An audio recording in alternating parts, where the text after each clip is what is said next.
প্রিয় দর্শক, সবাইকে স্বাগত জানাচ্ছি গণতান্ত্রিক সংলাপে। সঙ্গে আছি আমি সেলিম আমরাও খান। দর্শক, সরকারি চাকরিতে কোটা ব্যবস্থা সংস্কারের এক দফা দাবিতে আগামীকাল বুধবার আবারও বাংলা ব্লকেট কর্মসূচি ঘোষণা করেছেন আন্দোলনরত শিক্ষার্থীরা। সকাল 10টা থেকে সূর্যাস্ত পর্যন্ত ঢাকাসহ সারা দেশে বন্ধ থাকবে সড়ক, রেলপথ ও নৌপথ। 2018 সালে কোটা ব্যবস্থা বাতিল করে সরকারের জারি করা পরিপত্র পুনর্বহাল সহ 4 দফা দাবিতে এবারের আন্দোলন শুরু হলেও তা থেকে সরে এসেছে আন্দোলনরত শিক্ষার্থীরা। কোটা ব্যবস্থা সংস্কার করে স্থায়ী সমাধানের দাবি তুলেছে তারা। এদিকে বিশ্ববিদ্যালয়ের শিক্ষকদের তীব্র বিরোধিতা উপেক্ষা করে গত 1 জুলাই সার্বজনীন পেনশন স্কিম প্রত্যয় চালু করেছে সরকার। এই পদক্ষেপকে বৈষম্যমূলক উল্লেখ করে প্রত্যয় স্কিম থেকে বিশ্ববিদ্যালয়ের শিক্ষকদের অন্তর্ভুক্তি প্রত্যাহার, স্বতন্ত্র বেতনের স্কেল প্রত্যাবর্তন এবং সুপার গ্রেডে অন্তর্ভুক্তির দাবিতে ক্লাস পরীক্ষা বর্জন করে টানা কর্মবিরতি চালিয়ে আসছেন দেশের সব পাবলিক বিশ্ববিদ্যালয়ের শিক্ষক, কর্মকর্তা, কর্মচারীরা। এদিকে কোটা ব্যবস্থার বিরুদ্ধে শিক্ষার্থীদের আন্দোলন, অন্যদিকে প্রত্যয় স্কিমের বিরুদ্ধে বিশ্ববিদ্যালয়ের শিক্ষক কর্মচারীদের আন্দোলনে স্থবিরতা নেমে এসেছে বিশ্ববিদ্যালয়ে। অনেকটাই অচলাবস্থায় তৈরি হয়েছে সারা দেশে। এমন চরম ভোগান্তিতে পড়েছেন সাধারণ মানুষ। কোটা আন্দোলনকে অযৌক্তিক বলেছেন আইনমন্ত্রী, আর শিক্ষকদের আন্দোলনকে অযৌক্তিক আখ্যা দিয়েছেন অর্থমন্ত্রী। শিক্ষক শিক্ষার্থীদের আন্দোলনকে গভীরভাবে পর্যবেক্ষণ করা হচ্ছে জানিয়েছেন আওয়ামী লীগের সাধারণ সম্পাদক ওবায়দুল কাদের। এদিকে সরকারি চাকরিতে সরাসরি নিয়োগের ক্ষেত্রে মুক্তিযোদ্ধা কোটা বাতিলের পরিপত্র অবৈধ ঘোষণার রায়ের বিরুদ্ধে রাষ্ট্রপক্ষে আবেদনের ওপর শুনানি হবে আগামীকাল বুধবার। এমন প্রেক্ষাপটে দর্শক, আজ আমাদের আলোচনা বিষয় পেনশন ও কোটা আন্দোলনের উত্তাল শিক্ষাঙ্গন, সমাধান কোন পথে। আর এ বিষয়ে আলোচনার জন্য আজ আমাদের সঙ্গে স্টুডিওতে আছেন ঢাকা বিশ্ববিদ্যালয় শিক্ষক সমিতির সভাপতি ও বাংলাদেশ বিশ্ববিদ্যালয় শিক্ষক ফেডারেশনের মহাসচিব অধ্যাপক ডক্টর নিজামুল হক ভূঁইয়া, সাবেক ছাত্রনেতা ব্যারিস্টার প্রশান্ত ভূষণ বড়ুয়া, গণসংহতি আন্দোলনের প্রধান সমন্বয়কারী জোনায়েদ সাকি, বৈষম্য বিরোধী ছাত্র আন্দোলনের সমন্বয়ক আসিফ মাহমুদ। অনলাইনে যুক্ত আছেন সিনিয়র সাংবাদিক আবু সাইদ খান এবং সুপ্রিম কোর্টের সিনিয়র আইনজীবী ব্যারিস্টার তানজিবুল আলম। দর্শক, অনুষ্ঠানের প্রশ্ন করতে অথবা মতামত জানাতে ফোন করুন টেলিভিশনের পর্দায় দেখা নম্বরে অথবা লিখুন ফেসবুকে। জানিয়ে রাখছি, অনুষ্ঠানটি ফেসবুকে সরাসরি সম্প্রচার হচ্ছে। যাচ্ছে মূল আলোচনা বিষয়ে পেনশন ও কোটা আন্দোলনে উত্তাল শিক্ষাঙ্গন, সমাধান কোন পথে। প্রথমেই যাচ্ছি অধ্যাপক ডক্টর নিজামুল হক ভূঁইয়া, আপনাদের শুরু করতে চাই। আপনাদের প্রত্যয় আন্দোলন অর্থাৎ বিরোধী আন্দোলন করছেন, আসলে আপনাদের এখানে যুক্তিটা কি? যে আপনারা, অর্থমন্ত্রী বলেছে আপনাদের অযৌক্তিক বলেছে, অর্থমন্ত্রী আপনার আন্দোলনকে অযৌক্তিক বলেছে এবং অর্থ প্রতিমন্ত্রী বলেছে যে তারা বাস্তবায়ন করবে। এই প্রেক্ষাপটে আসলে আপনাদের কি বক্তব্য আছে? ধন্যবাদ সেলিম ভাই, আপনাকে ধন্যবাদ। অসংখ্য দর্শকবৃন্দুকে এবং আমার সাথে যারা সংযুক্ত রয়েছেন, আমাদের গণসংহতি আন্দোলনের জুনায়েদ সাকি, আমাদের প্রশান্ত বড়ুয়া এবং আমাদের একজন শিক্ষার্থী আসিফ আছেন এবং যারা সংযোগে আছেন, আপনাদের সবাইকে শুভেচ্ছা জানাচ্ছি। আমরা আসলে বিশ্ববিদ্যালয়ের শিক্ষকরা এই যে কর্মবিরতি পালন করব, এটা আমরা কখনো ভাবি নাই। কারণ 2015 সালেও আমরা একবার কর্মবিরতি পরীক্ষা বর্জন তখন করেছি মাত্র 6 দিন। 2015 সালে সরকারের ভিতরে যে গ্রুপটি আমাদের বিশ্ববিদ্যালয়ের শিক্ষকদেরকে এক ধাপ নামিয়ে অবনমন করেছিল, তখন আমরা আন্দোলন করেছিলাম। আমাদের ঢাকা বিশ্ববিদ্যালয়ের বর্তমান উপাচার্য doctor S M Maksud Kamal সাহেব তখন শিক্ষক সমিতি ফেডারেশনের মহাসচিব দায়িত্ব পালন করেছেন, শিক্ষক সমিতির সাধারণ সম্পাদক ছিলেন। ফরিদুদ্দিন আহমেদ শাহজালাল বিজ্ঞান প্রযুক্তি বিশ্ববিদ্যালয়ের যিনি এখন উপাচার্য, উনি সভাপতি ছিলেন।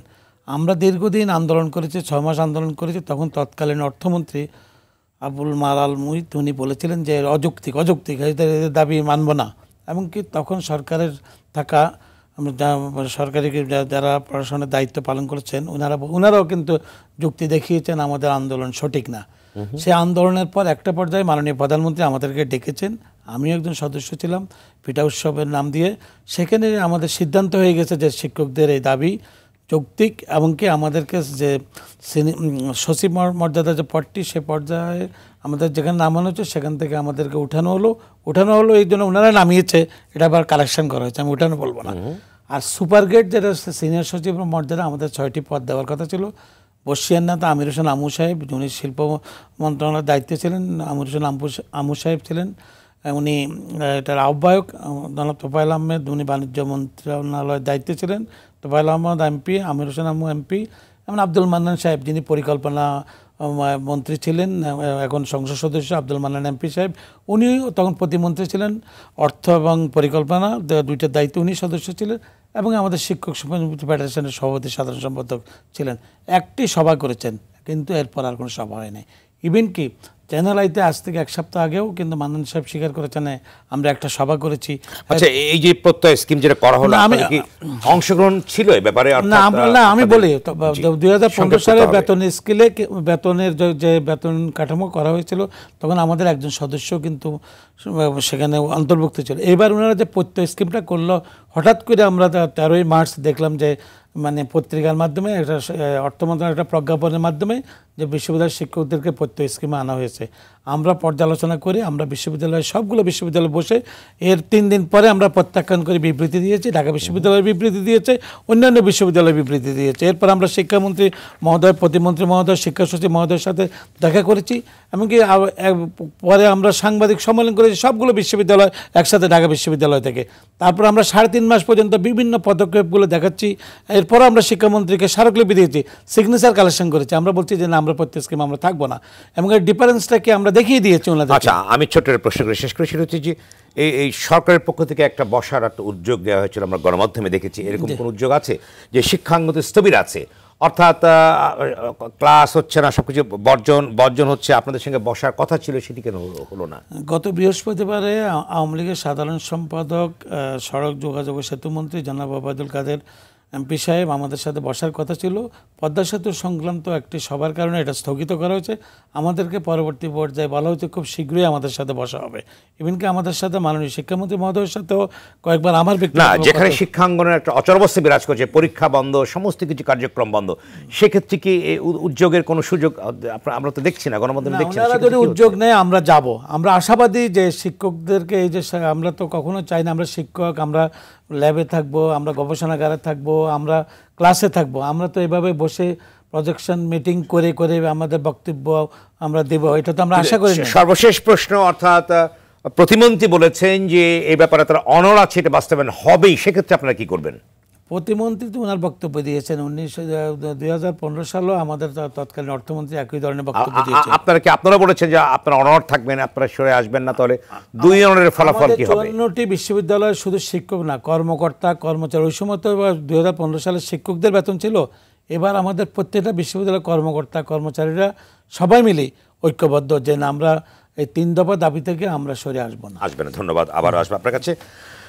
এরপর যে আসিফ মাহমুদ, বৈষম্য বিরোধী ছাত্র আন্দোলনের সমন্বয়ক। আসিফ মাহমুদ, আপনি বলুন যে আগামীকাল আপনারা কর্মসূচি দিয়েছেন সারা বাংলাদেশে বাংলা ব্লকের আন্ডারে, অর্থাৎ নৌ সড়ক পথ অবরোধের কথা বলেছেন। আসলে আপনাদের আন্দোলনের অবস্থাটা কি এখন, কোন পর্যায়ে যাচ্ছে?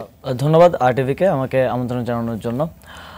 আমরা, আপনারা জানেন, গত 5ই জুন 18 সালে সরকার যে পরিপত্র জারি করেছিল প্রথম ও দ্বিতীয় শ্রেণীর ক্ষেত্রে কোটা বাতিল করে, সেই পরিপত্রটি হাইকোর্টে একটি রায়ে বাতিল হয়ে যায়, অবৈধ বলে ঘোষিত হয়, এবং কোটা আবার ফিরে আসে। 5ই জুন সন্ধ্যা থেকে আমরা আমাদের কর্মসূচি শুরু করি, এবং এর প্রতিবাদ আমরা তাৎক্ষণিকভাবে জানাই। এবং আমরা অ্যাটর্নি জেনারেল বরাবর আমরা একটা স্মারকলিপি দিয়েছিলাম, এবং তিনি আমাদেরকে আশ্বস্ত করেছিলেন যে চেম্বার জজ আদালতে এটি স্টে হওয়ার সম্ভাবনা প্রবল। কিন্তু আমরা দেখলাম যে চেম্বার জজ আদালতে সেটা স্টে হলো না। তারই পরিপ্রেক্ষিতে 1 জুলাই থেকে আমরা সর্বাত্মক আন্দোলনে যেতে বাধ্য হয়েছি। তারই ধারাবাহিকতায় আগামীকাল আমরা সারা দেশে সকাল সন্ধ্যা ব্লকেট কর্মসূচি ঘোষণা করেছি। আচ্ছা, বিষয়টা হচ্ছে আপনারা যে কোটা আন্দোলন করছেন, বিরোধী আন্দোলন করছেন, আপনারা আসলে কি চাইছেন? কোটার সমস্ত যে কোটাগুলো আছে সবকিছু বিলুপ্তি চাইছেন? অবশ্যই না। আমরা এই জায়গা থেকে আমরা এটাও মনে করি যে 2018 সালে সরকার সিদ্ধান্ত নেওয়ার ক্ষেত্রে স্টেক হোল্ডারদের অন্তর্ভুক্তি না করে একটা সিদ্ধান্ত দিয়েছে। 2018 সালের পরিপত্রকে আমরা ত্রুটিপূর্ণ মনে করি এই জায়গা থেকে। আপনারা কি চাচ্ছেন, আসলে কি চেয়েছেন? আমাদের সংবিধান কিন্তু অনগ্রসরদেরকে কোটা দেওয়ার কথা বলা আছে। সেই জায়গা থেকে আমরা মনে করি প্রতিবন্ধী এবং ক্ষুদ্র নৃগোষ্ঠী যারা সত্যিকার অর্থে অনগ্রসর, তাদেরকে কোটা দেওয়া হোক, এবং একটা যৌক্তিক সংস্কার সকল গ্রেডে চাকরির ক্ষেত্রে করা হোক। মানে এটাই আপনারা আমাদের চাইছেন যে এক দফা যারা দাবি। প্রতিবন্ধী আছে তাদের এবং যারা ক্ষুদ্র নৃগোষ্ঠী। ইন্ডিজিনিয়াস পিপল আছে তাদের ক্ষেত্রে, এছাড়া আপনারা কোথাও এছাড়া চাইছেন বাকি কোটাগুলো বৈষম্যমূলক এবং অযৌক্তিক 2024 সালে এসে বাংলাদেশে সেই জায়গা থেকে আমরা বাকি কোটাগুলোর আচ্ছা, কেন অযৌক্তিক বলছেন? কারণটা কি অযৌক্তিক? কোটা বিভিন্ন নিয়োগের ক্ষেত্রে ভিন্ন ভিন্ন কোটা আমরা দেখি। এর মধ্যে জেলা কোটায় এখন আর বাংলাদেশে আমার মনে হয় না যে অতটা বেশি পার্থক্য হয়। তো জেলা কোটাটা দেখা গেছে আমরা যার সাথেই কথা বলেছি সিনিয়র এই বিষয়ে যারা জানেন তারা বলেছেন এটার আর প্রয়োজন নেই সেভাবে। আর পোষ্য কোটা আমরা মনে করি অযৌক্তিক এই জায়গা থেকে যে মেধা এবং যোগ্যতার ভিত্তিতেই সকলের তার আচ্ছা জনাব আসিফ বাবু, আপনি কি জানেন যে পৃথিবীর বিভিন্ন জায়গায় কোটা ব্যবস্থা আছে, অনগ্রসর জাতি যারা বিভিন্ন ধরনের শ্রেণী আছে তাদেরকে উঠিয়ে আনার জন্য, বৈষম্য কমিয়ে আনার জন্য আছে, সারা পৃথিবীতেই আছে বিভিন্নভাবে, এটা কি জানেন আপনারা? জি অবশ্যই, আমরা চাই বাংলাদেশেও কোটা থাকুক। অনগ্রসর জাতি যারা আছে, পিছিয়ে পড়া জনগোষ্ঠী যারা আছে তাদেরকে মেইন স্ট্রিম করার জন্য বাংলাদেশেও কোটা ব্যবস্থা থাকুক, সেটা আমরা চাই। কিন্তু সেটা অবশ্যই সহনীয় পর্যায়ে থাকতে হবে। এমন না যে 56% প্রথম ও দ্বিতীয় ক্যাডার গ্রেডে নন ক্যাডার। সহনীয় মাত্রাটা কতটুকু আপনি বলুন তো একটু, যদি আপনাদের বিশ্লেষণ শুনতে চাই। আমরা বলতে চাচ্ছি যে জনসংখ্যার সমানুপাতে দেয়া হোক, এবং জনসংখ্যার সমানুপাতে যদি আমরা দেখি আমাদের প্রতিবন্ধী এবং ক্ষুদ্র নৃগোষ্ঠীতে সেটা 5%-এর বেশি হয় না। তাই আমরা একটা প্রস্তাবনা রেখেছি যে 5%-এর অনূর্ধ্ব 5%-এর মধ্যে যেন কোটাটা থাকে। ধন্যবাদ। আমি আবারও আসবো। আমি এই পর্যায়ে আছি জনাব আবু সাইদ খান, আপনার কাছে আমি যাচ্ছি, আপনি শুনতে পাচ্ছেন? হ্যাঁ, শুনতে পাচ্ছি, বলুন। আচ্ছা, যে বিষয়টি হচ্ছে যে কোটা আন্দোলন চলছে, ছাত্রদের আপনি জানেন শিক্ষক আন্দোলন চলছে, স্বাধীনতার 56 বছর পরও মুক্তিযোদ্ধাদের 56% কোটা ব্যবস্থায় আমাদের চাকরি ব্যবস্থায় আছে। এক্ষেত্রে আপনি কি, আপনার কোনো বক্তব্য আছে কিনা?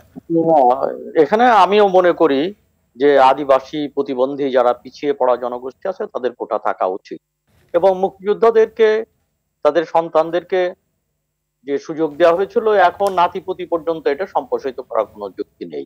অতএব এখানে আমার মনে হয় এটা একটা থামা উচিত। আর একটা 30% অর্থাৎ 30% এটা হতে পারে না, এটাও একটা যৌক্তিক বিষয় নিয়ে আসার দরকার। সেই ক্ষেত্রে সন্তান সন্ততির ক্ষেত্রে সেটা আর প্রযোজ্য হবে না, কারণ মুক্তিযোদ্ধাদের সন্তান সন্ততিরা বর্তমান আর এই সুযোগ এর অপেক্ষায় নেই, তাদের তো বয়স হয়েছে। আচ্ছা জনাব আবু সাইদ খান, আপনি বললেন যে মুক্তিযোদ্ধার কোটা এখন অনেক দিন হয়েছে, সেখানে সংস্কার দরকার আছে, কিন্তু এখানে 10% নারী কোটা আছে, অনগ্রসর অঞ্চলের জন্য আছে 10%। এই ক্ষেত্রে আপনার কোনো বক্তব্য আছে কিনা? না, এটা 5-এর উপরে উঠতে পারে, কিন্তু যৌক্তিক পর্যায়ে থাকতে পারে। 10-12 বেশি হওয়া উচিত বলে আমি মনে করি না। সেটা একটা আলাপ আলোচনা হতে পারে যে কতটা হওয়া উচিত, কিন্তু সেটাকে কোনো ক্রমেই সেটা 56% হওয়ার কোনো মানে নাই। এটা 10-12%-এর মধ্যে একটা যৌক্তিক জায়গায় সেটা আলাপ আলোচনার ভিত্তিতে হতে পারে বলে আমি মনে করি। এর বাইরে করাটা ঠিক না। এবং ওই যে পোষ্য কোটাটারও আমি কোনো অর্থ খুঁজে পাই না। পোষ্য কোটা যদি এই হয়, যেমন ধরুন যে বিশ্ববিদ্যালয় স্কুল আছে, তো বিশ্ববিদ্যালয়ের শিক্ষকদের ছেলেমেয়েরা সেই স্কুলে পড়াটা সঙ্গত, তাদের অগ্রাধিকার পাওয়া উচিত। কিন্তু বিশ্ববিদ্যালয়ে পড়ার ক্ষেত্রে এবং চাকরির ক্ষেত্রে সেখানে মেধারী প্রাধান্য দেওয়া উচিত। তো সেই ক্ষেত্রে এটা প্রযোজ্য হওয়া উচিত না। অতএব পোষ্য কোটার যে জায়গাটা সেটা হচ্ছে, যেমন রেলের কর্মচারীরা নিশ্চয়ই রেলওয়ের স্কুলে তাদের অগ্রাধিকার পাওয়া উচিত, এইভাবে ব্যাপারটাকে দেখা উচিত। কিন্তু চাকরির ক্ষেত্রেও তো তারা পোষ্য কোটা চাচ্ছে, রেল বিভাগের কর্মচারীরা চাকরির ক্ষেত্রে তারা পোষ্য কোটা আশা করছে। এখন সেই জায়গা হচ্ছে যে সেই পোষ্য কোটা, সেই ক্ষেত্রে আমিও বলতে পারি যে একজন পিয়ন ছিল, সে তার ছেলে কিংবা ইত্যাদি, এই যে নিচের দিকে এটা হতে পারে। কিন্তু যেখানে উচ্চ পর্যায়ের, অর্থাৎ যেখানে প্রথম এবং দ্বিতীয় শ্রেণীর ক্ষেত্রে এটা মোটেই প্রযোজ্য হতে পারে না। এবং অনেক ক্ষেত্রে হয় কি, যে অসহায় দুস্থ পরিবার, মারা গেছে, বাবা মারা গেছে, ছেলের চাকরির বিষয়টা, এরকম বিশেষ বিবেচনা কিন্তু হতে পারে। এর বাইরে এটা করাটা গড়ে মানে একেবারে ব্যাপকভাবে। যারা আবু সাইদ খান, শিক্ষকদের আন্দোলন চলছে প্রত্যেক বিরুদ্ধে, সার্বজনীন পেনশন স্কিমের বিরুদ্ধে, এবং শিক্ষকরা অনড় আছে, তারা বলেছে তাদের দাবি বাস্তবায়ন করতেই হবে। অন্যদিকে সরকারের পক্ষ থেকে বলা হয়েছে দায়িত্বশীল ওবায়দুল কাদের সহ, এবং তারা বলেছে যে তারা এটা বাস্তবায়ন করবেই। তাহলে কি দাঁড়াচ্ছে বিষয়টা? আপনার বক্তব্য আছে এই প্রসঙ্গে কি আছে? আমার মনে হয় যে আলোচনার টেবিলে এটা সমাধান হওয়ার যথেষ্ট সুযোগ ছিল, কেন যে হচ্ছে না আমি এটা খুঁজে পাই না এর যুক্তি। কিন্তু সরকারের পক্ষ থেকে বলা হয়েছে তারা অনড় আছে, অর্থাৎ বাস্তবায়ন করবেই তারা। সেক্ষেত্রে কিভাবে আলোচনাটা হবে? শিক্ষকরা বলেছে। এখানে শিক্ষকদের পক্ষ থেকে যেটা বলা হচ্ছে যে কিছু যুক্তি, যেমন আমি যেগুলো পত্রপত্রিকা এসেছে যে তাদের যুক্তিটা, যেমন স্পাউসের ক্ষেত্রে যে 75 বছরের পর্যন্ত এটাকে সীমায়িত করা হয়েছে, কিন্তু এটা তো অর্থায়ন। একজন 90 বছর বাঁচলে বাকি সময়টা কি হবে? কিংবা 60 মানে যেখানে চাকরির বয়স সীমা 65 সেখানে 60 বছর পর্যন্ত যেটা হয়েছে। তো এই ধরনের বিষয়গুলো আমার মানে আলোচনা হওয়া উচিত। তবে এটাও ঠিক যে পেনশনের অধিকার কেবলমাত্র আমাদের দেশের সরকারি কর্মচারীদের ছিল, এখন শিক্ষকদের যুক্ত করা হয়েছে, কিন্তু এটা সর্বজনীন হওয়া উচিত। সমস্ত মানুষেরই পেনশনের আওতায় আনাটা হচ্ছে যৌক্তিক বিষয়, এবং সেই লক্ষ্যেই আমার মনে হয় অগ্রসর হওয়া উচিত। আর শিক্ষকদের সঙ্গে আলাপ আলোচনা তো হতেই পারে, এবং শিক্ষকরা যারা শিক্ষক সমিতি, তো বর্তমান তো সব সরকার সমর্থক, এবং বিভিন্ন ইস্যুতে তারা যারা আবু সাইদ, আপনি বলেন সার্বজনীন পেনশন স্কিমের কথা বলেছেন, কিন্তু শিক্ষকরা তো সবচেয়ে মেধাবী এবং তারা মানুষ গড়ার কারিগর, সেক্ষেত্রে তারা পৃথিবীর বিভিন্ন জায়গায় কিন্তু সুযোগ সুবিধা পেয়ে থাকে। আপনি মনে করেন যে তাদের সেই সুযোগ সুবিধা পাওয়া উচিত বাংলাদেশে? আমার মনে হয় যে শিক্ষকদের বেতন কাঠামো ইত্যাদি সবার অগ্রাধিকার দেওয়া উচিত, এটা সবার উপরে হওয়া উচিত। সরকারি কর্মকর্তাদের চেয়েও আমার মনে হয় বিশ্ববিদ্যালয়ের বেতন বেশি হওয়া উচিত। এমনকি প্রাইমারি স্কুলে তাদের ক্যাটাগরির অন্যান্য ক্ষেত্রেও primary school, high school, college পর্যায়ে বেতন যেটা রয়েছে আমাদের প্রতিবেশী দেশ এমনকি ভারত, শ্রীলঙ্কার চেয়েও পিছিয়ে রয়েছে। এই জায়গাগুলোকে জনাব আবু সাইদ খান, এই যে একটি জিনিস আমরা একটি প্রবণতা সম্প্রতি লক্ষ্য করছি যে বিশ্ববিদ্যালয়ের শিক্ষক যারা তারা সবচেয়ে মেধাবী ছাত্র থাকেন, কিন্তু যার ফলে সুযোগ সুবিধার অভাবে কিন্তু অনেকে সিভিল সার্ভেন্ট হচ্ছে, অর্থাৎ সরকারি শিক্ষকতা পেশা তারা ছেড়ে দিচ্ছে, অনেকে ছেড়ে দিচ্ছে। এতে করে কি সংকটের সৃষ্টি হবে না? আপনি কি মনে করেন প্রসঙ্গে? দুই কারণে হচ্ছে। শিক্ষকদের হলো যে, একটা হলো যে আজকে মেধার প্রতিযোগিতা অনেক ক্ষেত্রে হচ্ছে না, অনেক ক্ষেত্রে দলীয় কারণে, দলীয় সিদ্ধান্তে, রাজনৈতিক সিদ্ধান্ত বিশ্ববিদ্যালয় শিক্ষক করা হচ্ছে, সেগুলো আমরা লক্ষ্য করি। তো আমার মনে হয় এই প্রবণতাও দূর করা উচিত। এখানে শিক্ষকরা মেধার ভিত্তিতে যাতে তাদের নিয়োগ হয় সেই ব্যাপারটাকে নিশ্চিত করা উচিত, এবং সুযোগ সুবিধা নিঃসন্দেহে তাদেরকে অগ্রাধিকার দেওয়া উচিত বলে আমি মনে করি। ধন্যবাদ। আবারও আসবো আপনার কাছে, পর্যায়ে যাচ্ছি। তানজিবুল আলম, আপনার কি অভিমত আছে বিশেষ করে কোটা নিয়ে যে আন্দোলন চলছে ছাত্রদের এবং আদালতের পর্যন্ত গড়িয়েছে, এবং আজকে একটি অর্থাৎ সম্ভবত বুধবার কোটা বাতিলের জন্য 9 জুন হাইকোর্টের রায় স্থগিত করার জন্য অ্যাপিল করা হয়েছে, আপনি নিশ্চয়ই জানেন। এই প্রসঙ্গে আপনার কি বক্তব্য আছে? ধন্যবাদ। আমি প্রথমে এই কোটা বিরোধী আন্দোলনের যে চলমান মামলা রিপিটিশন, সেইটার বিরুদ্ধে যে আপিলটা হয়েছে সেই বিষয়ে আপনাকে একটা আপডেট দিতে চাই। এই একটা আইনি প্রক্রিয়ার মধ্যে না আসলে যদি আমরা আইনের প্রতি শ্রদ্ধা থাকি, তাহলে আইনি প্রক্রিয়ার সময় আন্দোলন করে কোর্টের উপরে প্রেসার তৈরি করে আমার মনে হয় মানে আইনের ব্যবস্থার প্রতি মানে আস্থার প্রকাশের মাধ্যম হিসেবে বলে মনে হয় না। তো আমি আইনগত দৃষ্টিকোণ থেকে, কোর্টের প্রসিডিং এর পার্সপেক্টিভ থেকে বর্তমানে যে চলমান, যারা তানজিবুল আলম, সরকারের পক্ষ থেকে বলা হয়েছে যে হাইকোর্টের বিষয়ে আমরা এখন হস্তক্ষেপ করতে পারবো না, কিন্তু ছাত্র সেটা মানছে না। আগামীকাল কিন্তু সারা বাংলাদেশে ব্লকেট দেওয়া হয়েছে এবং একটা অস্থির অবস্থা বিরাজ করছে সারা বাংলাদেশে।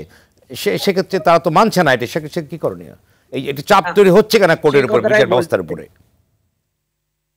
ওইটাই বলছিলাম, সেটা হচ্ছে যে দেখেন, এই ইতিপূর্বে 2018 সালে যখন কোটা বিরোধী আন্দোলন হয়, তখন আমরা দেখেছি সারা দেশে সাধারণ মানুষের কিন্তু একটা স্বতঃস্ফূর্ত সমর্থন ছিল, এবং এটা দেখে সরকার কিন্তু কোটার সংস্থার মানে প্রসেসটা বাতিল করে দিয়েছে। তো এখন আপনি যদি সাধারণ জনগণকে জিজ্ঞেস করেন, একটা আইনি প্রক্রিয়ার মধ্যে আছে, সরকারও আপিল করেছে, এবং গতকালকে কিন্তু একজন থার্ড পার্টি মানে যারা কোটা বিরোধী আন্দোলনের সাথে যুক্ত কিংবা নৈতিক সমর্থন আছে, তারাও কিন্তু একটা আপিল ফাইল করেছে। এটা আগামীকালকে সুপ্রিম কোর্টের ফুল কোর্টে শুনানি হবে। তখন এই অবস্থায় আপনার যদি ফুল কোর্টে যদি শুনানি থাকে, আইনের প্রতি যদি আপনার শ্রদ্ধা থাকে, তাহলে তো আপনার আউটকামের জন্য এখনই অপেক্ষা করা উচিত। আর এই যে হঠাৎ করে আন্দোলনটা দিয়েছে, আমার মনে হয় এটা ভেবে চিন্তে যারা কোটা বিরোধী আন্দোলন বর্তমানে করছেন তারা ভেবে চিন্তে করেন না। কারণ আইনি প্রক্রিয়া যেটা হয়, হাইকোর্টে যে জাজমেন্টটা দিয়েছে সেটা শুধুমাত্র রুল অ্যাবসলিউট করেছে, কোন যুক্তিতে করেছে জাজমেন্টটা এখনো পাওয়া যায়নি। তাহলে জাজমেন্টে যদি পাওয়া না যায়, তাহলে সরকারের পক্ষে তো আপিল করাটাও মুশকিল। এখন সিএমপি ফাইল করে যে স্টে নিবে, এই স্টে নিলেই বা কি, না নিলেই বা কি, জাজমেন্টের সার্টিফিকেট কপি না পাওয়া পর্যন্ত সরকারও কোনো পদক্ষেপ নিচ্ছে না। তাহলে এই যে মানে আপনার কার্যত এই ঘটনার পিছনে মানে জাজমেন্টের কারণে কেউই বাস্তবে কোনোভাবে ক্ষতিগ্রস্ত হয় নাই, কিন্তু কেউ যেন একদম মনে হচ্ছে যে কাউকে ভুল বুঝিয়ে এদেরকে আন্দোলনে নামিয়ে দিয়েছে। উইদাউট আন্ডারস্ট্যান্ডিং এন্ড অ্যাপ্রিসিয়েটিং যে আপনি কি মনে করছেন যে আপনি বলেছেন যে ভুল বুঝিয়ে আন্দোলনে নেমেছে, আপনি কি মনে করেন এর সাথে যেটা আওয়ামী লীগের সাধারণ সম্পাদক বলেছেন যে একটু রাজনৈতিক অর্থাৎ উপকরণ সংযুক্ত হচ্ছে, এমন কিছু কি মনে করেছেন আপনারাই? আমি ধরেন আমার কাছে তো ওই স্পেসিফিক ইনফরমেশন নাই, কিন্তু আমি মানে আপনার যে যে প্রপোজিশনে মানে হাইকোর্টে একটা রায় হয়েছে সেটা স্থগিত চেয়ে সরকারের কাছে আহ্বান জানিয়েছে। সরকার বলছে আমরা আপিল করছি, এবং সরকার নিজেই তো বিশ্বাস করে না যে এইখানে কোটাটা থাকা উচিত। এবং যারা রিট পিটিশন ফাইল করেছে তারা সরকারের যে সিদ্ধান্তকে চ্যালেঞ্জ করে রিট পিটিশনটা ফাইল করেছে, হাইকোর্টে কিন্তু সরকারের পক্ষ থেকে ওই সিদ্ধান্তকে ডিফেন্ড করে এফিডেভিট অপোজিশন ফাইল করেছে। এবং ওইখানে আপনি দেখবেন একটা স্পেশাল কমিটি করা হয়েছিল, তাদেরকে বলা হয়েছিল যে আপনারা বিচার বিবেচনা করে একটা পরামর্শ দেন যে কোটার সংস্কারটা কিভাবে হইতে পারে। তখন তারা বলেছে যে বিদ্যমান পার্সপেক্টিভ থেকে বিভিন্ন ক্ষেত্রে যে কোটাগুলা করা হচ্ছে সেটা বর্তমান বাস্তবতায় যুক্তিযুক্ত নয়, এবং তারাও কোটাটা সংস্কারের আবেদন করেছিলেন। এখন আপনি দেখেন ওই সময় যখন কোটা বিরোধী আন্দোলনটা হয় তখন স্টার্টিং পয়েন্টের সাথে আর এন্ডিং এর মধ্যে বিস্তর ফারাক আছে। এখন যারা কোটা বিরোধী আন্দোলন করছেন তারাও কিন্তু কোটা সম্পূর্ণ অ্যাবলিশনের বিরুদ্ধে না, ওনারা নিজেরাই বলছেন যে অনগ্রসর গোষ্ঠী যারা আছে তাদেরকে কোটা আওতায় আনা হচ্ছে, কিংবা যারা বিভিন্ন কারণে আপনার প্রতিবন্ধী আছেন এবং অন্য কোনো কারণে ডিসঅ্যাডভান্টেজ হয়েছেন তাদেরকেও থাকা উচিত। তার মানে হচ্ছে যে ইভেন হাইকোর্টের যে জাজমেন্টে বলা হয়েছে যে কোটা বাতিলটা অবৈধ, এটা যারা আবেদন করেছে তারাও হয়তো চান না। তাই আমরা যদি লিগ্যাল কনসিকুয়েন্সটা না বুঝিয়ে আন্দোলন শুরু করে দিই তাহলে ধরে নিতে হবে যে you did not put your thought before actually coming to the road. আপনি হাইকোর্টকে ডেলিভারেশনের সুযোগটা দেন, সরকারকে আপিলটা করার সুযোগ দেন। আপিলের ডিভিশন তো রয়েই গেছে।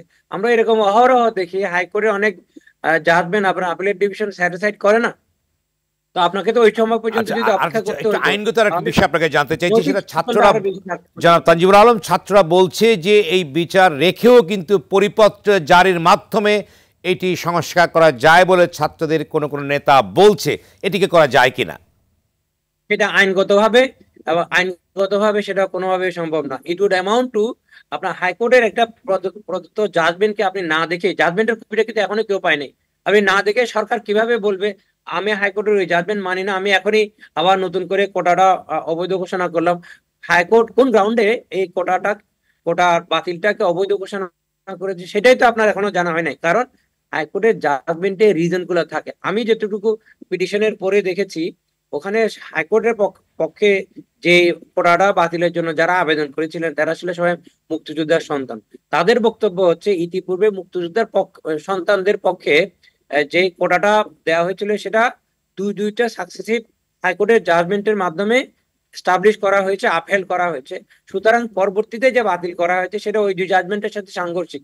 কিন্তু যে বিষয়টা আলোচনায় আসে নাই সেটা হচ্ছে যখন আগের দুইটা জাজমেন্ট ছিল তখন কিন্তু কোটা বাতিলের যে সিদ্ধান্ত সেটাই আসে নাই। কারণ ওই দুইটা জাজমেন্ট ছিল, একটা 2012 সালে, একটা 2014 সালে। তখন পর্যন্ত তো কোটা বাতিল হয় নাই, তাহলে ওই জাজমেন্ট দুইটা কোনোভাবে রিলাই করা যায় না। এখন ওই জাজমেন্ট গুলার আদৌ এখানে সম্পৃক্ততা আছে কিনা, পিটিশন পরে যেটা মনে হয় সেটা হচ্ছে জাজমেন্টটা সার্টিফাইড কপি বের হলে আপনি জানতে পারবেন। ধন্যবাদ। আপনি জাজমেন্ট না দেখে আন্দোলনে নেমে পড়লেন, এটা তো অনেকটা আপনার মানে কি বলবো, আন্দোলনের সঙ্গে তো জাজমেন্টের কোনো সম্পর্ক থাকার আন্দোলন। ধন্যবাদ আপনাকে। আসবো তানজিবুল আলম আপনার কাছে। আমরা এই পর্যায়ে যাচ্ছি জুনায়েদ সাকি, আপনার কি ব্যাখ্যা আছে এই প্রসঙ্গে, বিশেষ করে যেটি বলবার চেষ্টা করেছেন আপনাদের অর্থাৎ সংযুক্তি আছে রাজনীতির সঙ্গে। মির্জা ফখরুল আলমগীর বলেছেন যে নৈতিক এবং যৌক্তিক সমাধান আছে, আপনাদের কি অবস্থান প্রসঙ্গে আমি শুনবো জুনায়েদ থেকে। একটি বিরতিতে যেতেই হচ্ছে, বিরতির পর আপনার কাছে আমি আসবো। দর্শক নিচ্ছে ছোট্ট বিরতি, সঙ্গেই থাকুন। বিরতির পর আবারও স্বাগত। দেখছেন গণতন্ত্রের সংলাপ অনুষ্ঠান, সঙ্গে আছি আমি সেলিম আমরাও খান। আজ আমাদের আলোচনা বিষয় পেনশন ও কোটা আন্দোলনে উত্তাল শিক্ষাঙ্গন সমাধান কোন পর্যায়ে। ফিরছে আলোচনায় জুনায়েদ সাকি, আপনাকে যে প্রশ্ন করেছিলাম। যে ধন্যবাদ। আমি প্রথমেই আমাদের সহ আলোচক সহ যারা দেখছেন সবাইকে সালাম এবং শুভেচ্ছা জানাই। আমি প্রথমে কোটা প্রসঙ্গে বলি না, আমি প্রথমে শিক্ষকদের আন্দোলন পরিষ্কার করে কথাটা, যেহেতু আপনি শুরুতে ওইটাই তুলেছেন। দেখুন, যে অবস্থা বাংলাদেশের সরকারি চাকরির ক্ষেত্রে এবং স্বায়ত্তশাসিত প্রতিষ্ঠান যার মধ্যে পাবলিক বিশ্ববিদ্যালয়ে পড়ে তাদের ক্ষেত্রে যা বহাল ছিল, হঠাৎ করে একটা এই নতুন প্রত্যয় স্কিমে দেখা যাচ্ছে যে স্বায়ত্তশাসিত প্রতিষ্ঠানের জন্য একটা বিশেষ পেনশন স্কিম চালু করা হয়েছে, যেটা আগের থেকে বেশ সিগনিফিকেন্টলি শিক্ষকদের জন্য এটা বৈষম্যমূলক বলে শিক্ষকরা মনে করছেন। অর্থ প্রতিমন্ত্রী যদি বলেন অথবা কোনো অর্থমন্ত্রীও যদি বলেন যে এটা অযৌক্তিক, আচ্ছা বাংলাদেশের 54টি পাবলিক বিশ্ববিদ্যালয় এবং তার সমস্ত শিক্ষক কর্মকর্তা কর্মচারী এবং যে শিক্ষকদের উপরে ধরেন আমাদের সামগ্রিক জ্ঞান চর্চা বুদ্ধিবৃত্তি, তাদের পুরো তারা কি না বিচার বিশ্লেষণ করে এটাকে একটা এভাবে মানে একটা দাঁড়িয়ে গেলেন? তাহলে পুরো তাদেরকে একটা অযৌক্তিক বলে ঢালাওভাবে যে একটা একটা মন্ত্রী এই পজিশন নেন, এটা পুরো শিক্ষক সমাজের প্রতি একটা ভয়ঙ্কর রকম অপমানজনক অবস্থান। এইটার দ্রুততম সময়ে শিক্ষকদের সাথে বসাটা হচ্ছে জরুরি ব্যাপার ছিল। এবং আমরা শুনেছিলাম যে আওয়ামী লীগের সাধারণ সম্পাদক ওবায়দুল কাদের সাহেব এটা নিয়ে বসবেন, কিন্তু কি কারণে এটা পিছিয়ে গেল সেটাই বড় রহস্যজনক। এবং তারপরে এই যে করবই অযৌক্তিক এই বক্তব্য দেয়া পুরো শিক্ষক সমাজকে সরকার অপমান করছে বলে মনে করি। 2 নম্বর বিষয় হচ্ছে শিক্ষকতা একটা কেবল পেশাই নয়, এটা পেশার চাইতে বেশি কিছু। মানে আপনি যাদের হাতে পুরো জাতি গঠনের গুরুত্বপূর্ণ একটা দায়িত্ব আছে, সেই জায়গা থেকে সব দেশে থাকলে ভালো, কোনো দেশে আছে কোনো দেশে নাই, বাংলাদেশের কাছে এটা আমরা বহুদিন ধরে এই আলোচনা আছে যে শিক্ষকদের জন্য স্বতন্ত্র পে স্কেল, তাদের স্বতন্ত্র পেনশন স্কিম এটা চালু করতে হবে। কারণ এইটা তাদেরকে যদি আমরা সত্যি সত্যি গবেষণায়, চিন্তায়, জ্ঞান চর্চায় নিয়োজিত করতে চাই এবং সেটা যদি তারা সম্প্রসারিত মানে অর্থাৎ একটা এঙ্গেজমেন্টের মধ্যে দিয়ে শিক্ষার্থীদের সেভাবে প্রস্তুত করার জন্য তারা এঙ্গেজ হতে চান, তাহলে তাদেরকে এই জায়গা থেকে তাদেরকে যতটা সম্ভব ম্যাক্সিমাম একটা রাষ্ট্রের পক্ষে দেওয়া সম্ভব সেই ব্যবস্থা করতে হবে। সেইটা না করে এখন এই যে নানানভাবে শিক্ষকদেরকে একটা আর্থিক বিষয় নিয়ে, তার ভবিষ্যৎ পেনশন মানে রিটায়ার অবসরকালীন জীবন নিয়ে তাকে একটা অনিশ্চয়তার মধ্যে ঠেলে দিয়ে আজকে সরকারই এই সমস্যাটা সৃষ্টি করেছে। আমরা পরিষ্কারভাবে মনে করি যে এই ধরনের জিনিস মানে কেবল বাতিল করাই দরকার এই নতুন স্কিম তা নয়, শিক্ষকদের যে দীর্ঘদিনের দাবি, যেটা এমনকি সরকারেরও কি বলে যে ম্যানিফেস্টোর মধ্যে লেখা হয়েছে, সেগুলো দ্রুত বাস্তবায়ন করা দরকার। যে শিক্ষকদের জন্য স্বতন্ত্র পে স্কেল থাকবে, তাদের মর্যাদাকে বাংলাদেশে ওই শিক্ষকতার যে মর্যাদা সেই জায়গাতে আনতে হবে। এখন শিক্ষকরা মানে তাদের সচিবের মর্যাদা মানে এই পুরো ব্যাপারটাই এমনভাবে দাঁড়াচ্ছে যে আপনি সত্যি সত্যি একটা অমর্যাদা, তাদেরকে একটা দর কষাকষিতে ঠেলছেন যে আমার সচিবের মর্যাদার জায়গাটাতে হবে না। মানে বাংলাদেশের সিনিয়র প্রফেসররা যারা এখন তো প্রফেসরদের একটা মধ্যেও সিনিয়র প্রফেসরদের একটা জায়গা আছে, যারা গবেষণা নানান মানে তাদের অবদানের কারণে ওই জায়গায় পৌঁছান, তারা যদি বাংলাদেশের কি বলে যে চাকরির ক্ষেত্রে যে মর্যাদার জায়গাতে সেখানে যদি সর্বোচ্চ জায়গায় না যান, আমরা আসলে পুরো শিক্ষা ব্যবস্থার যে গুরুত্বের জায়গাটা সেটাকে আসলে প্রতিষ্ঠা করতে পারবো না। ফলে আমি মনে করি এটা একটা দৃষ্টিভঙ্গির ব্যাপার, এটা জাতিগতভাবে। আচ্ছা, এই সঙ্গে ছোটের প্রশ্ন জুড়ে দিয়ে আপনাকে, অর্থাৎ বিএনপির মহাসচিব বলেছেন, অর্থাৎ আওয়ামী লীগের পক্ষ থেকে বলা হয়েছে যে এটিকে একটি রাজনৈতিক রং চড়াবার চেষ্টা করা হচ্ছে। এই জন্য দেখুন, এটা গণসংহতি আন্দোলন করি আমি, গণসংহতি আন্দোলনের পক্ষ থেকে, ছাত্রদের আন্দোলন নিয়ে আপনি গণসংহতি আন্দোলনের পক্ষ থেকে এবং আমাদের মঞ্চ গণতন্ত্র মঞ্চের পক্ষ থেকে 6টি রাজনৈতিক দল আমরা পরিষ্কার করে গত 5 তারিখে সমাবেশ থেকে আনুষ্ঠানিকভাবে শিক্ষকদের আন্দোলন, ছাত্রদের আন্দোলনের মধ্যে আমরা ন্যায্যতা দেখি এবং তার প্রতি আমাদের সমর্থন জানিয়েছি। বিএনপির অবস্থান থেকে জানিয়েছে। এবং এই যে ন্যায্য আন্দোলন, ছাত্রদের আন্দোলন সংক্ষেপে বলছি যে বাংলাদেশে যে কোনো ন্যায্য আন্দোলনের সমর্থন দেয়া এটা একটা রাজনৈতিক দল হিসেবে আমাদের কর্তব্য। এখন এই যে আওয়ামী লীগ বলছে যে বিরোধী দল এই আন্দোলনগুলোর উপর ভর করছে, আমরা তো বাংলাদেশের জনগণের স্বার্থের প্রতিনিধিত্ব করতে চাই। ফলে জনগণের স্বার্থ যেখানেই আছে, ন্যায্য স্বার্থ, সেটাতে আমরা সেখানে সমর্থন জানাবো, পাশে দাঁড়াবো, সহায়তা করব, এটি তো আমাদের কর্তব্য। এখন ওবায়দুল কাদের সাহেব আমাদেরকে আমাদের রাজনৈতিক কর্তব্য থেকে সরে যেতে বলছেন। আসলে তাদের পায়ের তলায় মাটি নেই, সমস্ত ফুটো দেখলেই মনে করেন ভয় কখন বোধে গদি নড়ে গেল। ফলে সবকিছুতে বিরোধী দল ভর করছে, ষড়যন্ত্র করছে, শিক্ষকদের কালিমা দাও, ছাত্রদের কালিমা দাও, আন্দোলনকে দমন করো, এটা পুরনো কৌশল, 18 সালে দেখেছি, ওইটাই এখন তারা করতে চাইছেন। মূলত বিরোধী দল একটা ন্যায্য আন্দোলনের সমর্থন করছে এবং ন্যায্য আন্দোলনে আমরা সমর্থন করব। আমরা জনগণের স্বার্থের বাইরে অন্তত আমাদের দল আমাদের আলাদা কোনো স্বার্থ দেখি না। আমি কোটা ব্যবস্থায় আসি। কোটা ব্যবস্থা এখানে পরিষ্কার আমাদের রাষ্ট্রের সাংবিধানিক অঙ্গীকার 27 অনুচ্ছেদে বলা হয়েছে যে রাষ্ট্রের কাছে সমস্ত নাগরিক সুযোগের সমতা পাবে। আবার একই সাথে 29 অনুচ্ছেদে বলা হয়েছে যে অনগ্রসরদের জন্য বিশেষ ব্যবস্থা করার জন্য সরকারের একটা ইখতিয়ার থাকবে। এই দুটো ব্যাপারই কিন্তু খুব গুরুত্বপূর্ণ এবং এই দুটোর সমন্বয়ে কিন্তু ন্যায্যতা তৈরি হয়। একটা হচ্ছে যে রাষ্ট্রের কাছে সকলের সুযোগের সমতা থাকতে হবে, দুই হচ্ছে আবার অনগ্রসরের জন্য ব্যবস্থা রাখতে হবে। ছাত্ররা 2018 সালেও কোটা সংস্কার চেয়েছে, গভর্নমেন্ট একতরফাভাবে বাতিল করে দিল। এখনো তারা কোটা সংস্কারই চাইছে, যৌক্তিক সংস্কার চাইছে। এবং এই যৌক্তিক সংস্কার তখন বলেছিল 10%। আপনি যদি ধরেন মুক্তিযোদ্ধাদের কোটা 72 সালে বলা হয়েছে মুক্তিযোদ্ধারা 30% পাবেন। এখন তো কোনো মুক্তিযোদ্ধা সরকারি চাকরির জন্য তাদের কোনো এন্ট্রির কোনো সুযোগ নাই, কারণ ওই বয়সের সীমায় তারা নেই।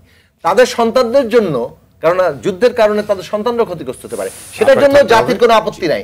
কিন্তু যখন এটা যুক্ত হয়ে গেল যে এটা পরবর্তী প্রজন্মের জন্য এটা থাকবে, তখন এখানে ওই সুযোগের সমতার সাথে এটা মানে সাংঘর্ষিক হয় কিনা সেই প্রশ্ন উঠেছে। এবং দেশের শিক্ষার্থী সমাজের লাখো কোটি শিক্ষার্থীরা এই জায়গায় এসছে যে এই তারা সুযোগের সমতাটা চায়। কাজেই ওই প্রশ্নে ধরুন মুক্তিযোদ্ধার সন্তানের প্রশ্নে, আপনি নারীর প্রশ্নে, মানে আমাদের অন্য জাতির বাঙালির বাইরে অন্যান্য জাতিসত্তার জনগোষ্ঠীর জন্য, কিংবা আমাদের শারীরিকভাবে ভিন্ন যোগ্যতার মানুষ যাদেরকে প্রতিবন্ধী বলা হয় তাদের জন্য, আপনি এই কারোর জন্যই কিন্তু কোটা সংস্কারের যৌক্তিক জায়গাটা তৈরি করাটাই একটা ন্যাশনাল কমিশন করে, এটাই কিন্তু ছাত্রদের দাবি। আমি গতকালকে পড়লাম যে তারা একটা ন্যাশনাল কমিশন করে তারা এটাকে যৌক্তিক পর্যায়ে আনার জন্য বলছেন। এটা সরকারের কাছে তাদের দায়িত্ব, এবং এই কোটা সংস্কারের পুরো ব্যাপারটাই একটা সরকারের পলিসিগত ব্যাপার। পলিসিগত ব্যাপারগুলো যাওয়াটা ঠিক কিনা এই প্রশ্ন কিন্তু আজকে তোলা দরকার। আপনি জেনারেলাইজ করেছেন, একটু স্পেসিফিক বলুন যে এখানে মুক্তিযুদ্ধের কোটা নিয়ে অনেকেই বলবার চেষ্টা করেছেন যে এটা একটা সংস্কার হওয়া দরকার, কিন্তু 10% নারী এবং অনগ্রসর 10 এই প্রসঙ্গে আপনাদের কি স্ট্যান্ড আছে রাজনীতি? আমরা মনে করি যে এইটা তো একটা ন্যাশনাল কমিশন যখন হবে, সমাজের সর্বস্তরের সাথে আলোচনা হবে, এবং যাদেরকে অনগ্রসর মনে করা হয়, যেখানে যেখানে অনগ্রসরতা আছে সত্যিকার অর্থে, সেইখানে সেই ব্যবস্থাটার জন্য যাবে। কিন্তু সেইটাকে যখন একটা 10%, আপনি ওই যে উনি সাইদ ভাই বললেন 12% পর্যন্ত যেতে পারে, ওরা বললো 5% যেতে পারে, এই 10%-এর দাবি কিন্তু 18 সালেই ছিল।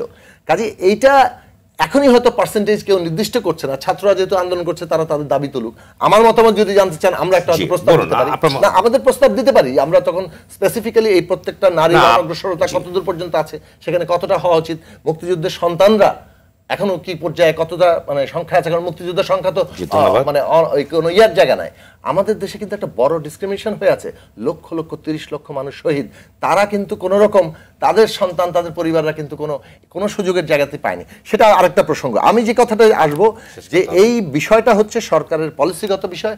এই পলিসিগত বিষয়টা মানে সরকারকেই উদ্যোগ নিতে হবে কত দ্রুততার সাথে। এখন আদালতে গিয়েছে, আদালতের প্রশ্ন কিভাবে ফয়সালা হবে এবং সরকার কিভাবে এই প্রশ্নে ফয়সালা আসবে, সেটা দ্রুততম সময়ে ছাত্র সমাজ দেখতে চায়। ছাত্র সমাজ এটাকে দীর্ঘসূত্রিতায় পড়ে গিয়ে তাদেরকে একটা তাদের অর্জিত নস্যাৎ হতে দেখতে চায়। প্রশান্ত ভূষণ বড়ুয়া, ধন্যবাদ। আমি তো একবারে বম্বার্ডেড, সবার উত্তর দিতে হবে আপনাকে। That's challenge and beauty of the public debate, এটা আই ডু ওয়েলকাম। এবং যারা উপস্থিত রয়েছেন সিনিয়র আইনজীবী ব্যারিস্টার তানজিব চমৎকার ভাবে এটা বুঝিয়ে দিয়েছেন, আবু সাইদ খান সিনিয়র সাংবাদিক বলেছেন। দেখুন, বিএনপির এই ধরনের বিষয়ে ইরেসপন্সিবিলিটির একেবারে সাম্প্রতিক উদাহরণ আছে। যখন কুলাউড়ায় জঙ্গিপনায় আটকদের ধরা হলো, বাবাই যখন বললেন যে ছেলেকে ডাক্তার বানাতে পাঠালাম, ঠিক সেই মুহূর্তে মির্জা ফখরুল সাহেব বললেন যে সরকার এগুলো নাটক করছে। এবং এর আগে আপনি যখন এমনকি জাতীয় অর্জনেও যখন সমুদ্র সীমায় বিজয় হলো, ওরা ধন্যবাদ দিয়ে 24 ঘন্টা যায়নি, প্রত্যাহার করলো। তো আমি এই জন্য বিএনপি কি বললেন এখানে, এটাতে আরেকটা জিনিস বোঝা যায় যে মুক্তিযুদ্ধের প্রতি এবং মুক্তিযোদ্ধাদের প্রতি বিএনপির যে দৃষ্টিভঙ্গি, এটাও কিন্তু ভুলে যাওয়ার নয়। আমাদের নিশ্চয়ই মনে আছে তাদের সামরিক ট্রাইব্যুনালগুলোতে যে যত বড় মুক্তিযোদ্ধা তার তত বড় শাস্তি নিশ্চিত করতো। বীর উত্তমের মৃত্যুদণ্ড বেশিরভাগ সামরিক অফিসারদের ক্ষেত্রে 2-2টা ট্রাইব্যুনালে দেখেন। এবং আপনার আরেকটা বিষয়, না এটা কেন ওনারা এটা ভুল বলেছেন আমি বলি, বিএনপি সহ বাংলাদেশ রাষ্ট্রের জন্মের প্রায় 27-28 বছর পর্যন্ত মুক্তিযোদ্ধাদের সন্তান যাদের বলা হচ্ছে তাদের তো চাকরি হয় নাই, তারা ওই সুযোগ তো পাননি। এখানে এটা আলোচনা হতে পারে, কম হতে পারে, কিন্তু মুক্তিযোদ্ধাদের জন্য কোনো কোটাই রাখা যাবে না, এটি একেবারে অনৈতিক এবং খুবই অন্যায়। বিএনপি দৃষ্টিভঙ্গি পরে শুনি, আওয়ামী লীগের দৃষ্টিভঙ্গিটা কি? অর্থাৎ ওবায়দুল কাদের বলেছেন যে এর সঙ্গে রাজনীতি যুক্ত হচ্ছে, অন্যদিকে আপনাদের মন্ত্রী বলেছেন, যে অর্থমন্ত্রী বলেছেন যে এই দাবি যৌক্তিক না, অন্যদিকে শিক্ষকদের আন্দোলনও তারা বলছে যৌক্তিক না, ছাত্ররা যখন আন্দোলন করছে কোটা বিরোধী, তখন তারা বলছে এখানে রাজনৈতিক অর্থাৎ একটি গন্ধ পাচ্ছে তারা। এই যে বিষয়গুলো আপনার আলোচনার টেবিলে না এসে এই যে কথাগুলো বলছেন, এবং আন্দোলন অগ্নিস্ফুলিঙ্গের মধ্যে ছড়িয়ে পড়ছে ছাত্রদের আন্দোলন সারা দেশে, অর্থাৎ জনজীবন বিপর্যস্ত হয়ে পড়ছে, যোগাযোগ ব্যবস্থা বিচ্ছিন্ন হয়ে পড়ছে, এখানে আপনাদের সরকার তো মনে হচ্ছে কেয়ার করছে, অনেকে বলবার চেষ্টা করছেন সরকারের এই ব্যাপারে উদাসীনতা দেখাচ্ছে। না, ভুল বলছেন। এবং না, ভুল বলেছেন। আমি বলি আমি বলি ভুল বলছেন। বলুন। সরকারই অ্যাপিলটা করেছে, সরকার তো বিরোধিতা করেনি। আরেকটা বিষয়, না আপনি একটু শেষ করতে দিন, নাহলে এই ভুল বার্তাটা যাবে। কারণ হলো এই যে প্রিম্যাচিওর, কারণ আপনি তো আদালতকে ডেলিভার করতে দেবেন, ব্যারিস্টার তানজিব যেটা বলেছেন, সেই সময়টা আদালত পাচ্ছে না। আর আদালতের উপর যদি আপনি যে কোনো ফর্মে চাপ প্রয়োগ করেন, প্রেশার দেন, সেটিও কিন্তু যেই জন্য আমরা করে মুখে ফেরা তুলে ফেলি স্বাধীন বিচার ব্যবস্থা। হ্যাঁ, এটিও কিন্তু আপনি ছাত্রনেতা ছিলেন, যখন আন্দোলন দানা বেঁধে ওঠে তখন কি কোর্টের উপর নির্ভর করে এগুলো, অর্থাৎ এই ব্যাপারে রাজনৈতিক সিদ্ধান্ত নেওয়া যায় কিনা? আবারও ভুল বলছেন। জি বলুন। ছাত্রনেতা ছিলাম, আন্দোলন আমরাও করেছি, এবং আমরা সিদ্ধান্তের বিরুদ্ধে কেন আদালতের রায় সমালোচনা হয়ে না? বিএনপি লাথি মেরেছে না আদালতের প্রধান বিচারপতির দরজায় গিয়ে? পঞ্চম সংশোধনী বাতিল করার পর রাত 3টায় মওদুদ সাহেব চিফ জাস্টিসের বাসায় যাননি? ভুলে গেলেন এগুলা? কি না করেছে? শোনেন, আমি তা বলছি না, আমি বলছি এই যে বিরাট সংখ্যক শিক্ষার্থী আন্দোলন করছেন, নিশ্চয়ই তাদের আবেগ অনুভূতি, এটার প্রতি আমাদের সম্মান আছে। এবং আজকে লক্ষ্য করেছেন বডি ল্যাঙ্গুয়েজ আইন শৃঙ্খলা রক্ষাকারী বাহিনীর সবাই তাদের প্রতি সহানুভূতিশীল। কোনো ধরনের এই যে যেই জনদুর্ভোগটি হচ্ছে, আমি ওটা নিয়ে কথা বলছি, যে যেই পরিমাণ মনোযোগ দরকার, সেই মনোযোগ এই আন্দোলন ইতিমধ্যে পেয়েছে, সহানুভূতিও পেয়েছে। এবং আমি দৃঢ়ভাবে বিশ্বাস করি, গতকালকে আমি বলেছি, এটির একটি ন্যায্যতা ভিত্তিক সমাধান হবেই, এটা আমি দৃঢ়ভাবে বিশ্বাসই করি। বিচ্ছিন্নভাবে যা বলেছেন, শোনেন, যিনি বিচ্ছিন্নভাবে বলেছেন, বিশেষ করে শিক্ষকদের আন্দোলনে, দেখেন আমি তো মনে করি শিক্ষকদের আন্দোলনের প্রত্যেকটি পয়েন্টই যৌক্তিক, এবং আরও কি যৌক্তিক, আরও কীভাবে এটিকে অ্যাকোমোডেট করা যায়। 6টা কেন সুপেরিয়র গ্রেড শিক্ষকদের 60টি হলো অসুবিধা কি? আমাদের এতগুলো এত সিনিয়র প্রফেসর আছেন, and they are the armory of knowledge. আমি জাতির ভবিষ্যৎ তৈরি করবার দায়িত্ব তাদের উপর ছেড়ে দিয়েছি, তাকে আমি 60টা সুপিরিয়র গ্রেড দিতে পারি না? কেন পারবো না? তো এগুলো আলোচনা করা যায়, আলোচনার পথ খোলা আছে, এবং আলোচনা হচ্ছে, উদ্যোগও আছে, আমরা শুনেছি একটু আগে। ছাত্রদের যে ব্যাপারটা হয়েছে কি, ওনারা একটু দ্রুত রিয়্যাক্ট করেছেন।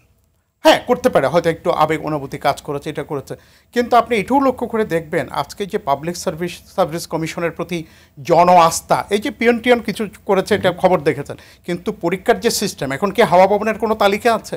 প্রত্যেক বছর প্রশ্ন ফাঁস হতো 2001 থেকে 2006, তালিকা যেত, হাওয়া ভবন, এই ক্যাডার সেই ক্যাডার, বিভিন্ন জেলার, আমি নাম বলছি না, এগুলো করেছে। কিন্তু এই সরকার, বাংলাদেশ আওয়ামী লীগ সরকারের অনেক সাফল্যের সাথে এটা একটি বড় সাফল্য, যে তরুণদের আশা ভরসার জায়গাটি, ওই জায়গাটা তারা ফেরত এনেছে, আস্থাটা। বাংলাদেশ ব্যাংকের সার্কুলার, যখন আতিউর রহমান সাহেব গভর্নর ছিলেন, বিনা পয়সায় আপনার কোনো ফি ছাড়াই চাকরির আবেদন নেওয়া হয়েছে। আমি মনে করি আমি এই প্রসঙ্গে এটা বলে রাখি, সরি আমি একটু শেষ করতে পারছি না আপনার জন্য। এখানে একটা জিনিস খেয়াল করে, আমি মনে করি কোনো সংস্থারই এই চাকরির আবেদনে ফি নেওয়া উচিত না, তুলে দেওয়া উচিত। তরুণদেরকে সাহায্য করবার জন্য জীবনের প্রবেশ পথে এর চেয়ে বড় বললেন যে ওই জায়গাটা আস্থার জায়গা সৃষ্টি হয়েছে ছাত্রদের, পরীক্ষার্থীদের, কিন্তু যেখানে আবেদনের মতো একজন ড্রাইভার অর্থাৎ কোটি কোটি টাকা রোজগার করছে এবং 17 জনকে গ্রেপ্তার করছে, সেখানে কিভাবে থাকে? শোনেন, প্রতিষ্ঠান ইনভলভ কিনা 6 সেট প্রশ্ন করে। আজকে পিএসসি চেয়ারম্যানও বলেছেন, আধা ঘন্টা আগেও কেউ জানে না, 10 মিনিট আগে লটারি হয়। এর মধ্যে কিছু রটন অ্যাপেল নিশ্চয়ই ঢুকে গেছে, যেখানে এটা ছাপা হয়, কিছু হয়, অ্যাকশন নিচ্ছে কিনা এটা কিন্তু আমরা আর কোনোদিন শুনিনি, এই প্রথমবার শুনলাম। এটা মানুষ ভুলেই গিয়েছিল। 2001 থেকে 2006 নিয়মিত ফাঁস হতো, নানা ধরনের ঘটনা ঘটতো, মাঝখানে দীর্ঘ সময় কিন্তু এটা ঘটেনি। ঢাকা বিশ্ববিদ্যালয়ে একবার মাত্র সামান্য একটা অভিযোগ আসছিল, সাথে সাথে চেঞ্জ করে ফেলেছে। আমি এখনও গর্ববোধ করি আমার বিশ্ববিদ্যালয় নিয়ে। বেগম জিয়া যখন প্রধানমন্ত্রী ছিলেন, তার স্বর্ণপদক নেওয়ার জন্য 6 জন গিয়েছিল ছাত্রদলের সুপারিশে, তখনও এমাজউদ্দিন সাহেব ভাইস চ্যান্সেলর ছিলেন। কিন্তু আমি আজকে তাকে শ্রদ্ধা করি, তিনিও ওই তাদেরকে ভর্তি পরীক্ষা ব্যতীত ভর্তি করার এই চাপ তিনি প্রত্যাখ্যান করেছিলেন। এর আগে এরশাদ সাহেবের সময় জেডাই চৌধুরী ছিলেন আইনের ডিন, স্বয়ং তারেক রহমানকে ভর্তির জন্য চাপ দিয়েছিল, হি রেসিস্টেড। এই গর্বগুলো আমরা ধরে রাখতে চাই। এবং বাংলাদেশ আওয়ামী লীগের সরকারের যে রাজনৈতিক কমিটমেন্ট, এটি তার সাথে একেবারে হেল্পিং, সাপোর্টিং, আমি এটা বলছি। সরকারের কি করবার আছে মাঝখানে, যেটুকু করবার আছে সেটি তারা করেছে, বাকিটুকু করবার জন্য একটু যৌক্তিক সময় দিতে হবে। আপনাকে শেষ প্রশ্ন সেটি হচ্ছে যে ছাত্ররা আন্দোলন করছে, আগামীকালকেও দিয়েছে, আপনি বলেছেন জনজীবনের দুর্ভোগের সৃষ্টি হয়েছে, সেক্ষেত্রে একটু ধৈর্য আমি বলেছি যে অর্থাৎ আইনগতভাবে সমাধানের চেষ্টা চলছে।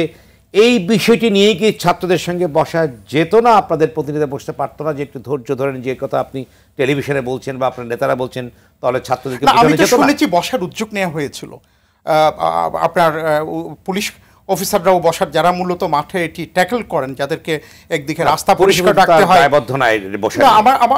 আমার ব্যক্তিগত নলেজ হচ্ছে বসার যে চেষ্টা হয়নি তা নয়, হয়েছে এবং হচ্ছে। দায়িত্বশীল তো আপনাদের দায়িত্বশীলরা যেমন প্রতিক্রিয়া দিচ্ছে, একইভাবে যাত্রীশীলরা কি কোটা আন্দোলন আপনার কাছে কোনো দায়িত্বশীল কেউ গিয়েছে? কোটা আন্দোলন নিয়ে কেউ কোনো প্রতিক্রিয়া দেয়নি। আমাদের সাথে বসার কোনো উদ্যোগ নেওয়া হয়নি। আর একজন মন্ত্রী এবং মাননীয় প্রধানমন্ত্রীও কোটা আন্দোলন নিয়ে প্রতিক্রিয়া দিয়েছেন। তিনি বলেছেন যে এটি যৌক্তিক নয়, কিন্তু 18 সালে মাননীয় প্রধানমন্ত্রী সংসদে দাঁড়িয়ে বলেছিলেন যে কোটা বাতিল করবেন, এবং পরবর্তীতে তিনি আপনাদের অর্থ আপনাদের কাছে কোনো অফার আসেনি আলোচনার জন্য? সাথে কোনো প্রকার আপনারা কি চেষ্টা করেছেন যে সরকারের সঙ্গে বসবার জন্য, যারা নীতি নির্ধারক, এরকম কোনো বিষয় আছে? 2018 সালেই কোটা সংস্কার আন্দোলন, এটির ব্যাপারে বলছি, বর্তমান যে আন্দোলনটা করছেন আপনারা। আমরা মনে করি 2018 সালে যে সিদ্ধান্তটি সরকার দিয়েছে, সে একটি ত্রুটিপূর্ণ সিদ্ধান্ত দিয়ে শিক্ষার্থীদেরকে আবার হাইকোর্টে টেনে নিয়ে গিয়ে একটি লাল ফিতার দৌরাত্ম্য কিংবা একটি সময় ক্ষেপণের একটা ব্যাপার ঘটছে। তো সেই কারণে আমরা মনে করছি এই হাইকোর্ট দেখিয়েছে আপনাদের, এটার সমাধান রাজপথে হওয়া উচিত। একটু ভুল তথ্য, এবং প্রধানমন্ত্রী কিন্তু সময়ের কথা বলেছেন যে লেট হাইকোর্ট ডিসাইড, তারপর আমরা, আপনি তো ঠিকই বলেছেন, ব্যারিস্টার তানজিবও বলেছেন, এটি কিন্তু পরিপত্র দিয়ে হয়েছে, এবং 77 সালেও কিন্তু কোটা বেড়েছে, 85 সালেও বেড়েছে, এটা আজকের ঘটনা না। ভারতে তো আরো বেশি। আমি বলেছি কি, আদালত যে পর্যন্ত করবেন এটি আদালতকে করতে হবে, এই পর্যন্ত আমার অপেক্ষা করতেই হবে, এরপরে পলিসি সিদ্ধান্তের ব্যাপার আসবে। এখানে আমার মনে হয় সরকারেরও দায় আছে। 2018 সালে সরকার একটি কেমন একটি পরিপত্র দিল শিক্ষার্থীদেরকে, যেটি হাইকোর্টে গিয়ে টিকলো না। তো এখানে আমাদের প্রশ্ন আছে যে নির্বাহী বিভাগ কি আমাদের সাথে কোনো প্রহসন কিংবা প্রতারণার আশ্রয় নিয়েছে কিনা। সরকারের অনেক মেশিনারিজ আছে, সরকারের রিসার্চ করে কিংবা আরও ভালোভাবে একটা পরিপত্র জারি করতে পারতো, যেটা হাইকোর্টেও টিকতো কিংবা সেটা আমাদেরকে আবার রাজপথে নামতে হতো না। দেখুন, আমরা কিন্তু স্বেচ্ছায় রাজপথে নামিনি, আমাদেরকে নামতে বাধ্য করা হয়েছে। 18 সালে একটি ডিসাইডেড বিষয়কে আবার সামনে নিয়ে আসা হয়েছে। এবং আমি একটু যুক্ত করতে চাই, 2018 সালের 31 জানুয়ারি শিক্ষার্থীরা কিন্তু হাইকোর্টে একটি রিট করতে চেয়েছিল কোটা বাতিল করার জন্য, কিন্তু হাইকোর্ট তখন বলেছিল যে এটি সরকারের নীতিগত সিদ্ধান্ত, সে কারণে সেই রিটটি খারিজ করা হয়েছিল। কিন্তু 2021 সালে মুক্তিযোদ্ধার সন্তানদের রিটটি কিন্তু হাইকোর্ট গ্রহণ করেছে, এবং 2024 সালে সেই রিটের উপর রায় দিয়ে 18 সালের পরিপত্র কিন্তু বাতিলও করে দিয়েছে। তো এখানে যে একটা ডিসক্রিমিনেশন করা হচ্ছে সাধারণ শিক্ষার্থীদের সাথে, এটা নিয়ে আমাদের প্রশ্ন থাকবে। ভুল ব্যাখ্যা আসছে, একটু সংক্ষেপে। এখানে কিন্তু পলিসি বিষয় না, হি ইজ কারেক্ট। এটা ওখানে কারো অধিকার ক্ষুণ্ণ হলে আদালত হস্তক্ষেপ করতে পারে, না অধিকারের প্রশ্নে গিয়েছে, পলিসি ইস্যুতে যায় না। রিটটি খারিজ করা হয়েছিল, পলিসি অধিকারের প্রশ্নে না, যারা রিটটি করেছেন তারা তাদের অধিকার ক্ষুণ্ণ হয়েছে এই গ্রাউন্ডে করেছেন, পলিসি ইস্যুতে না। জোনাস ভাই কিছু বলতে চেয়েছেন আপনি? দুই পরে আসবো। না, পরে আসবো। আচ্ছা, জি বলুন। জি, কোন বিষয়? আমরা নিজামুল হক ভাই, আপনি বলুন যে আপনাদের এই যে সমাধানটা কিভাবে হবে তাহলে, অর্থাৎ শিক্ষক আন্দোলন সব তো অচলই হয়ে গেছে গত 7 দিন ধরে। আপনি তো প্রথম আমরা কেন আন্দোলনে গেলাম, এমন কি কারণে গেলাম, এমন কি যুক্তিকতাটা কি, 3টা পয়েন্ট আমরা গেলাম। তো আগে কি সুবিধা ছিল, আগে এখন কি অসুবিধা। 30শে জুন পর্যন্ত একজন শিক্ষক যিনি 30শে জুন পর্যন্ত জয়েন করেছেন, উনি কোনো কন্ট্রিবিউট করতে হতো না, ওনাকে অর্থাৎ ওনার বেতন থেকে কোনো বেতন কাটা হতো না। এখন 10% অথবা ন্যূনতম আপনার 5,000 টাকা কাটা হবে। তারপরে ওই যে আমাদের সাইদ ভাই বলছে অত্যন্ত সুন্দরভাবে, আমরা 75 বছর পর্যন্ত আমার স্পাউস পেনশন পাবে। আমি যদি 75 বছর পর্যন্ত বেঁচে থাকি, এরপর আমার স্পাউস আর কোনো পেনশন পাবে না। কিন্তু এখনকার বিদ্যমান স্কিমে 30শে জুনের আগে ছিল যে আপনার আমৃত্যু আপনি পেনশন পাবেন স্পাউস। তারপরে আমরা এককালীন আপনার যখন আমি রিটায়ার্ড করবো 81 লক্ষ টাকার মতো, 80,70,000 টাকা হাতে পেতাম। কেউ হয়তো ফ্ল্যাট কিনতো, কেউ হয়তো বা আপনার মানে সঞ্চয়পত্র কিনতো, কেউ হয়তো ছেলে মেয়ে বিয়ে দিত, হজে যেত, ইত্যাদি ইত্যাদি, বা ছেলে মেয়েকে বিদেশে পাঠাতো। সেটা কিন্তু আমরা কখনো পাবো না। তো এই যে ডিসক্রিমিনেশনটা আমাদের সাথে করা হলো। তারপর আপনারা দেখেন আরও আছে আমাদের বয়স সীমা প্রত্যেক স্কিমে বলা হলো 60 বছর।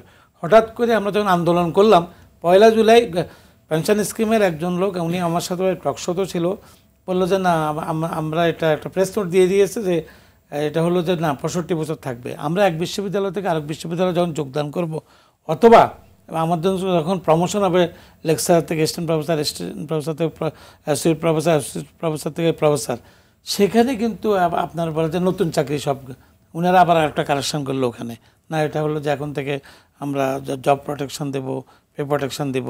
এই যে ধরেন ওনারা যে বিভিন্ন প্রেস নোটটা তো দেওয়ার দরকার ছিল না, আমরা এতদিন থেকে বুঝাচ্ছি, তখন ওনাদের তো বোধোদয় হয় নাই। আমরা যখন আন্দোলনে নেমে গেলাম 30শে জুন পর্যন্ত আমরা লাস্ট ওনাদেরকে আলটিমেটাম দিলাম যে আজকের মধ্যে আমাদের দাবি মেনে নিন, তাহলে আমরা নাহলে 1 জুলাই থেকে 30শে জুন পর্যন্ত আমরা কিন্তু পরীক্ষা বর্জন করি নাই। 1 জুলাই থেকে সর্বাত্মকভাবে আমরা 35টা বিশ্ববিদ্যালয় করেছি, পরে আরও 4টি বিশ্ববিদ্যালয় আসলো। গত পরশু থেকে জাতির জনক বঙ্গবন্ধু শেখ মুজিব মেডিকেল বিশ্ববিদ্যালয়ে যোগদান করেছে। এখন শিক্ষক কর্মকর্তা কর্মচারীরাও করছে, ওরা ওদের মতো করছে, কিন্তু এখন দেখা যাচ্ছে সবগুলো বিশ্ববিদ্যালয় একবারে, কারণ প্রশাসনিক ভবনে কাজ করছে কারা, আমাদের কর্মকর্তারা কর্মচারীরা। আমরা শিক্ষকরা ক্লাসে যাচ্ছি বা আমাদের রুম আছে, সেখানেও তো ওদের সহযোগিতা লাগে। এখন এই যে যেন একাকার হয়ে গেল, কিন্তু আমাদের সাথে তো আলোচনা করে আমরা স্টেক হোল্ডার হিসাবে তো আমাদেরকে ডাকা উচিত ছিল যে আমরা এই প্রত্যেক স্কিম করছি, আপনারা আসেন। আমাদের অর্থনীতিবিদ ছিল না, ডক্টর খলিকুজ্জামান ছিল না, আমাদের এতগুলো বিশ্ববিদ্যালয় এত বিজ্ঞ শিক্ষক, আমরা যারা বাইরে গিয়ে কনসালটেন্সি করি, বাইরের বিশ্ববিদ্যালয় আমাদের ডাকা হয়, সেখানে আমাদের কমার্সের, আমাদের IBS শিক্ষকরা ছিল যারা এগুলো যুক্তিযুক্ত। আমরা যখনই ঢাকা বিশ্ববিদ্যালয় শিক্ষক সমিতি 5 জনকে নিয়ে, আবুল বারাকাত, আমাদের অর্থনীতি বিভাগের চেয়ারম্যান ডক্টর শাহাদাত সিদ্দিকী, আমাদের শিক্ষক সমিতির একজন সদস্য ডক্টর মাসুদ সহ, আমরা সজীব, ডক্টর সজীব ফাইন্যান্সের, আমরা যখন এই যে ওনাদের গ্যাপগুলো আমরা ধরে দিলাম, তখন কিন্তু ওনার মানে আমাদের বক্তব্য হলো যে ওনারা তো সেটা করেনি। মেডিকেল বা ভাতা ছিল, সেটাও নাই। তারপরে ফেস্টিভ্যাল ভাতা, 2টা ঈদে, এখন যে ছেলেটা 30শে জুন জয়েন করবে আমাদের যে প্রভাষকটি, আর যিনি 1 জুলাই জয়েন করবেন, ঈদ তারপরে যে কর্মচারীটার কথাই বলেন না কেন, ঈদের বোনাস উনি পাবেন না।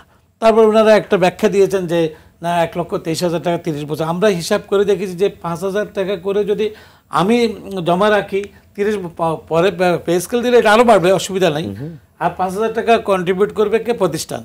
দেখা যাচ্ছে যে এই যে 8% সরল সুদে গেলে এটা হয় 1,51,00,000 টাকা। 75 লাখ টাকা আমার টাকা, 18 বছরে এই টাকাটা গিয়ে দাঁড়াবে 75 লাখ টাকা, আর কন্ট্রিবিউটারি প্রতিষ্ঠান দিচ্ছে বা সরকার দিচ্ছে 75 লাখ টাকা।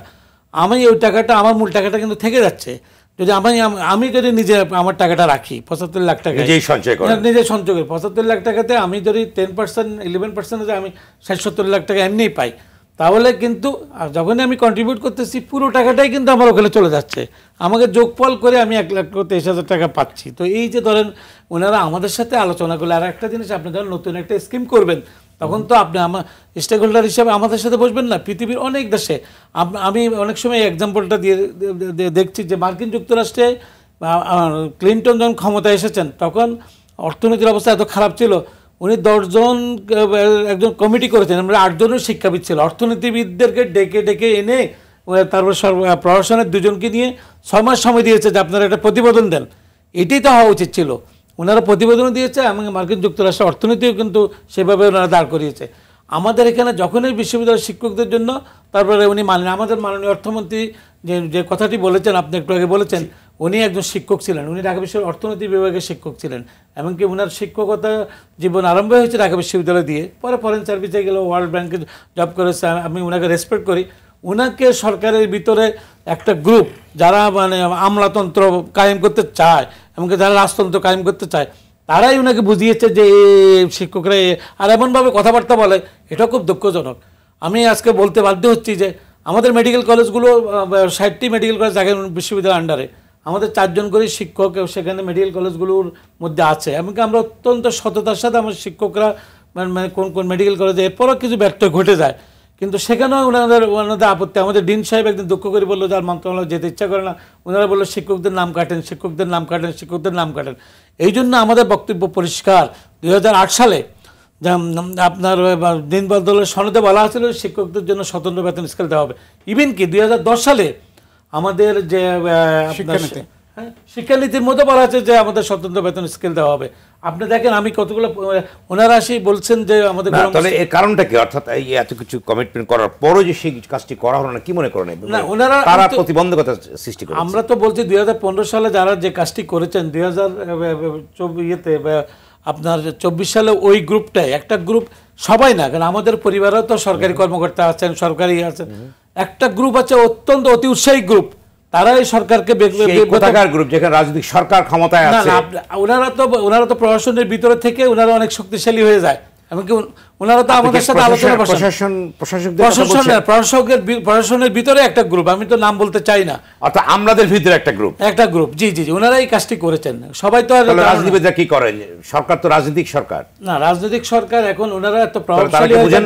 আমাদের মাননীয় প্রধানমন্ত্রী যখন 2015 সালে আমাদের সাথে আলোচনা করেছেন, তখনও যে পরিস্থিতি ক্রিয়েট হয়েছে, আমরা এই জন্য সেদিকে আমরা যেতে চাই না। আমরা চাচ্ছি যে শিলং, আপনি দেখেন পৃথিবীর উন্নত দেশও যান, অনুন্নত দেশ, উগান্ডা বলেন, আপনার ইয়েতে বলেন, সেগুলো দেশগুলোতেও কিন্তু দেখা যাচ্ছে, ব্রাজিলে বলেন, সে সমস্ত দেশেও কিন্তু আপনার ইথিওপিয়া বলেন, সেখানেও কিন্তু স্বাধীন শিক্ষা কমিশন আছে, শিক্ষানীতি আছে, স্বতন্ত্র বেতন স্কেল আছে। আমরা শ্রীলঙ্কাতে যান, আমাদের একজন শিক্ষক আমাদের থেকে ডাবল বেতন পাচ্ছে। ওনারা বলছে ভারতে কন্ট্রিবিউটর পেনশন, আমরা ঠিক আছে ভারতে আছে, ভারতের শিক্ষকদের বেতন কত? এই যে আমি তো ভারতের একজন অ্যাসোসিয়েট প্রফেসর প্রায় $1600, আর আমরা পাই $426। তাহলে দেখেন 4 গুণ। তারপরে আদার ফ্যাসিলিটিস তারা কত পাচ্ছে? মিলিয়ে 4-5 লক্ষ রুপি। এবং ওখানে সহকারী অধ্যাপক হিসাবে জয়েন করতে হয়, এবং উনি যখন যেদিন জয়েন করবে ওনাকে এতগুলো ফ্যাসিলিটিস দেওয়া হয় যে 5 লক্ষ রুপির মতো তাকে ক্যাশ দেওয়া হয় যেত তার আনুষঙ্গিক কম্পিউটার সব কিছু কেনার জন্য। কারণ ওনারা মনে করে যে এই শিক্ষকটা যদি গবেষণা করে, শিক্ষকতা করে, সেই যাতে অন্য প্রতিষ্ঠান তাকে না নিয়ে যায়, সেই জন্য তার শিক্ষকতা হিসাবে যাতে সে ইন্টারেস্ট পায়। কিন্তু আমরা কি সেটা পাচ্ছি? ধন্যবাদ। আবার আসবো আপনার কাছে। আমি আবু সাইদ খান, আপনি কি বলেন? যেটা ডক্টর নিজাম বলবার চেষ্টা করলেন যে অর্থাৎ এই যখন প্রত্যয় করা হলো বা তাদের কোনো প্রতিনিধিকে ডাকা হয়নি, অন্যদিকে বিভিন্ন সময় বলা হয়েছে শিক্ষকদের স্বতন্ত্র স্কেল, সেটিও করা হয়নি, অন্যদিকে এই প্রত্যয় করার ভেতর দিয়ে অর্থাৎ তারা যে সুযোগ সুবিধাগুলো পেত সেগুলোকে কর্তন করে দেওয়া হয়েছে। আপনি প্রসঙ্গে কি বলবেন? এরা কারা করছে, কেন হচ্ছে এগুলা, আপনি কি বলবেন? তার আগে আমার একটা বক্তব্য একটু ভুল বোঝার হয়েছে যে আমি বলেছি যে 5% কেন, এটা 10-12 হতে পারে, একটা যৌক্তিক জায়গায় আসা উচিত। এর মানেই না যে আমি 12কে নির্দিষ্ট করে বলেছি। আমি বোঝাতে পেরেছি কিনা? না, একটা এক্সাম্পল যে বিভিন্ন ভাবে এটা ক্যালকুলেশনটা তো এখন কমপ্লিট হয়নি, কতটা যৌক্তিক সেটা তো এখনো পর্যন্ত কমপ্লিট হয়নি। নিশ্চয়ই এটা একটা কমিশনের মাধ্যমে একটা যৌক্তিক জায়গায় আসা উচিত বলে আমি মনে করি। এবার হলো হ্যাঁ, অংশীজনের সঙ্গে তো কথা বলাটা উচিতই ছিল, সঙ্গত কারণে এটা উচিত ছিল যে এখানে যখন সিদ্ধান্ত নেবে সেটা আলাপ আলোচনার দ্বারটাকে রাখা যুক্তিযুক্ত ছিল, এবং তাদের সঙ্গে আলাপ আলোচনার ভিত্তিতেই এই সিদ্ধান্ত নিতে পারত। আমি এমনি কথা প্রসঙ্গে বলেছিলাম যে এরা তো সরকারেরই কাছের লোক সব, মানে এটা তো সরকার সমর্থক, কিংবা যেভাবেই বলি শিক্ষক সমিতি, তাদের সঙ্গে বিভিন্ন ব্যাপারে তারা কিন্তু সরকারের পক্ষে স্টেটমেন্টও দেন, বিভিন্ন পলিসির পোস্টে গভর্নমেন্টকে সাপোর্টও দেন। তো তাদের সঙ্গে আলাপ আলোচনা না করে এটা করাটা ঠিক হয়নি। তো তারপরে আমার কাছে মনে হয়েছে যে যৌক্তিকভাবে অংশীজনের সাথে আলাপ করা উচিত। এইটা আবু সাইদ খান, যেটা ডক্টর নিজামুল হক বলেন যে ভারতের উদাহরণ দিলেন, একটা শিক্ষক সুযোগ সুবিধা পায়, শ্রীলঙ্কার উদাহরণ দিলেন, সেক্ষেত্রে বাংলাদেশের বিশ্ববিদ্যালয়ের শিক্ষক, পাবলিক বিশ্ববিদ্যালয়, বুয়েটের শিক্ষক যারা আছেন, সেক্ষেত্রে একটি যেটা বলা হচ্ছে knowledge base society, smart Bangladesh বা ভবিষ্যৎ যে প্রজন্ম গড়বার জন্য তাদের কি সুযোগ সুবিধা কেন বাড়ানো হচ্ছে না বা হয় না, কারণটা কি এর পেছনে? না, আমি তো সেটা আগের বার আলোচনায় বলেছি যে আমাদের শ্রীলঙ্কার চেয়ে ভারতের চেয়ে শিক্ষকরা কম বেতনে আছে, প্রাইমারি থেকে বিশ্ববিদ্যালয় পর্যন্ত, এবং শিক্ষকদের বেতনের ক্ষেত্রে অগ্রাধিকার দেওয়া উচিত, এবং শিক্ষকদের বেতনই সবচেয়ে লবণীয় এবং না, সেই ক্ষেত্রে ভবিষ্যতে কি মেধাবী শিক্ষকের স্ক্যারসিটি সৃষ্টি হবে কিনা বিশ্ববিদ্যালয়গুলোতে যদি এমনই চলতে থাকে, আপনি কি বলবেন? না, নিঃসন্দেহে সেটা হবে। এই ব্যাপারটা আলাপ আলোচনা করা উচিত, এবং এখানে সেইভাবে শিক্ষকরা যাতে অন্যান্য পেশা ছেড়ে, অর্থাৎ এখানে বিসিএস ছেড়ে যেন শিক্ষা ক্যাডারে যোগ দিতে পারে। অনেকেই তো বিসিএস এ যাচ্ছে শিক্ষক, আমরা যতদূর জানি। এটা বলছি যে বিশ্ববিদ্যালয়ে চাকরি ছেড়ে বিসিএস এ যাচ্ছে, সেখানে যেন উল্টোটা হয়, এই ব্যবস্থাটাই থাকা উচিত। কেননা শিক্ষাটা সবচেয়ে বেশি গুরুত্বপূর্ণ হওয়া উচিত, কেননা যারা ভবিষ্যতের কারিগর তৈরি করবে, তো যারা দেশের কারিগর করবে তাদের ব্যাপারে এই অগ্রাধিকারে এই ব্যাপারে কোনো বিষয়টা নেই। তো এই ব্যাপারে আলাপ আলোচনার ভিত্তিতে আবু সাইদ খান, এই যে ছাত্র শিক্ষক আন্দোলন চলছে, যেটা ডক্টর নিজাম বলবার চেষ্টা করলেন যে তারা বিভিন্ন সময় আলোচনা করবার চেষ্টা করা হয়েছে, হঠাৎ না জেনে এটি করা হয়েছে এবং তাদের সঙ্গে আলোচনার কোনো উদ্যোগ দেখা যাচ্ছে না, উদ্যোগ নাই, অর্থাৎ ক্লাস বর্জন চলছে। গত 7 দিনের উপরেই কিন্তু 9 দিন ধরে কিন্তু শিক্ষা ব্যবস্থা সম্পূর্ণ, উচ্চশিক্ষা সম্পূর্ণ অচল হয়ে আছে। তাহলে কেন সরকার এখানে রেসপন্সিভ হচ্ছে না, বা রাজনৈতিক সরকার কেন এই ব্যাপারে উদ্যোগ নিচ্ছে না? কি মনে হয় আপনার কাছে প্রসঙ্গে? এই ক্ষেত্রে হচ্ছে সরকারের মধ্যে এক ধরনের প্রবণতা কাজ করে। আমাদের দেশে কেন এখানে জবাবদিহিতার ব্যাপার নেই, তো যে সরকার মনে করে যে দেশ পরিচালনার দায়িত্ব তাদের রয়েছে, অতএব তারা জনগণের সঙ্গে যে আলাপ আলোচনা করার দরকার, তো সেই আলাপ আলোচনা বিভিন্ন ইসের সঙ্গে, অংশীজনের সঙ্গে যে আলাপ আলোচনা, এই ব্যাপারে কখনো গুরুত্ব দেওয়া হয় না। এবং এখানে এক ধরনের কর্তৃত্ববাদ, এবং এটা আমলাতন্ত্রের মধ্যে, এটা সরকারের বিভিন্ন পর্যায়ে এক ধরনের কর্তৃত্ববাদ রয়ে গেছে, এবং তারা আলাপ আলোচনার ভিত্তিতে সিদ্ধান্ত নেওয়ার বিষয়টা নয়। এবং অনেক ক্ষেত্রে সরকারের ভুল সিদ্ধান্তের কারণেও সমস্যা তৈরি হয়। যেমন ধরুন যে এই যে কোটার ব্যাপারটা, কেন 18 সালে তো ছেলেরা, আন্দোলনকারীরা চেয়েছিল সংস্কার, কিন্তু সরকার প্রথম এবং দ্বিতীয় শ্রেণীর ক্ষেত্রে এটাকে বাতিল করে দিল। অর্থাৎ সংকটটা কিন্তু সরকারই তৈরি করলো, এবং যেটা আদালত পর্যন্ত এখন গড়িয়েছে। অতএব সেই ব্যাপারে আমার মনে হয় যথেষ্ট আলাপ আলোচনার ভিত্তিতে, অংশীজনের মতামত নিয়ে, এবং তার সঙ্গে অন্যান্য ক্ষেত্রেও যারা যুক্ত আছে তাদের সাথে আলাপ আলোচনার ভিত্তিতে হতে পারে। এটা হলো গণতন্ত্রের ব্যাপার। কিন্তু আমাদের দেশে গণতান্ত্রিক পদ্ধতি এবং মূল্যবোধ এটা কাজ করে না। আমাদের এখানে এক ধরনের কর্তৃত্ববাদী মানসিকতা, এটা সরকারের মধ্যে, এটা আমলাতন্ত্রের মধ্যে এটা রয়ে গেছে, নীতি নির্ধারকদের ভিতরে এটা রয়েছে। এখান থেকে বেরোনোর দরকার, এবং আলোচনার ভিত্তিতে এটা হওয়া দরকার। রাজনৈতিক সমস্যার সমাধান, কিংবা এখানে শিক্ষাঙ্গনের সমস্যা। জনাব আবু সাইদ খান, সর্বশেষ প্রশ্ন আপনার কাছে, যে বিষয়টি হচ্ছে যে এই যে আন্দোলন চলছে, একদিকে ছাত্র আন্দোলন চলছে, আগামীকাল থেকে অর্থাৎ বুধবার থেকে শুরু হচ্ছে সারা বাংলাদেশে ব্লকেড, বাংলাদেশ ব্লকেড, এবং সেটা অর্থাৎ সকল পথেই, অর্থাৎ সড়ক, রেল, সব জায়গায়, সব জায়গায় হচ্ছে। অন্যদিকে ছাত্রদের আন্দোলন চলছে। তাহলে এর কোন দিকে যাবে পরিস্থিতি আপনার কাছে কি মনে হয়? অর্থাৎ কোনো সমাধান তো দেখা যাচ্ছে এর সাথে রাজনৈতিক বিষয়ে আলো যুক্ত হওয়ার সম্ভাবনা আছে কিনা? তখন কি হবে পরিস্থিতি? কি যুক্ত হবে আমি জানি না, তবে এটা হচ্ছে যে আমার মনে হয় যে যে সব দাবিতে, দুটো দাবিতে যে আন্দোলন হচ্ছে, সেই আন্দোলনগুলো যৌক্তিক দাবি, এবং এখানে সরকার উদার ভাবে এগিয়ে আসা উচিত, এবং অংশীজনের সঙ্গে আলোচনার মধ্য দিয়ে সমাধান করতে পারে। এবং যদি এখানে সরকার সিদ্ধান্ত গ্রহণ করে, তাহলে আমার কাছে মনে হয় যে আদালত, আমি আইনজীবী নই, তারপরে আমার কাছে মনে হয় যে আদালত কোনো বাধা নয়, এবং আদালতের রায়ের পরেও তো, কিংবা আদালত পরিপত্রটা বাতিল করেছে, এই তো ব্যাপারটা। অর্থাৎ নতুন করে আলাপ আলোচনার দ্বারটা তো উন্মুক্ত রয়েছে। অর্থাৎ এখানে কি হতে পারে, এখানে সংস্কারের জন্য সরকার, ধরুন আমরা যদি মনে করে থাকি যে 56 কোটাটা আগের অবস্থায় চলে গেছে, অর্থাৎ 56 ভাগ কোটা আছে, অতএব সেটা সংস্কার করে কমিয়ে আনা যায়, এটা আমি স্বাভাবিকভাবে বুঝি। এবং এখানে আইনি ব্যাপারে এখানে পরামর্শ গ্রহণ করা যেতে পারে, এমনকি আদালতেরও পরামর্শ গ্রহণ করা যেতে পারে, কিন্তু আদালত কোনো বাধা নয়। অতএব সরকারের সদিচ্ছাই আমার কাছে গুরুত্বপূর্ণ। ধন্যবাদ। এই পর্যায়ে তাজিবুল আলম, আপনি বলেন যে যেটা বলেছেন আবু সাইদ খান, যে আদালত এখানে কোনো বাধা নয়, এই পর্যায়ে কি আদালত কোনো বাধা নয়, সরকার কি করতে পারে? আমি সাথে এই আদালত কোনো বাধা নয় এটা আসলে ব্যাখ্যা দাবি করে। আদালত কোথায় বাধা আর কোথায় বাধা নয়, আদালতের বাধার বিষয়টাতে এখানে আসছে না। আদালত একটা সিদ্ধান্ত দিয়েছে, সরকার এখন ডিসাইড করবে সে আদালতের এই সিদ্ধান্তের বিরুদ্ধে আপিল করবে কি করবে না। সরকার যদি এই সিদ্ধান্তের বিরুদ্ধে আপিল না করে, এটা মনে করে যে আদালত কোনো বাধা নয়, তাহলে কিন্তু সরকার আইনগতভাবে একটা হাইকোর্টের একটা জাজমেন্ট মানে অমান্য করতে পারে কিনা। আমি মনে করি যে সরকারের এটা অপশনের মধ্যে নাই যে সে ডিসাইড করবে আমি হাইকোর্টের একটা জাজমেন্ট অমান্য করব, তাহলে তো মানুষের উপরে, মানুষের কোর্টের উপরে কোনো আশ্রয় থাকবে না।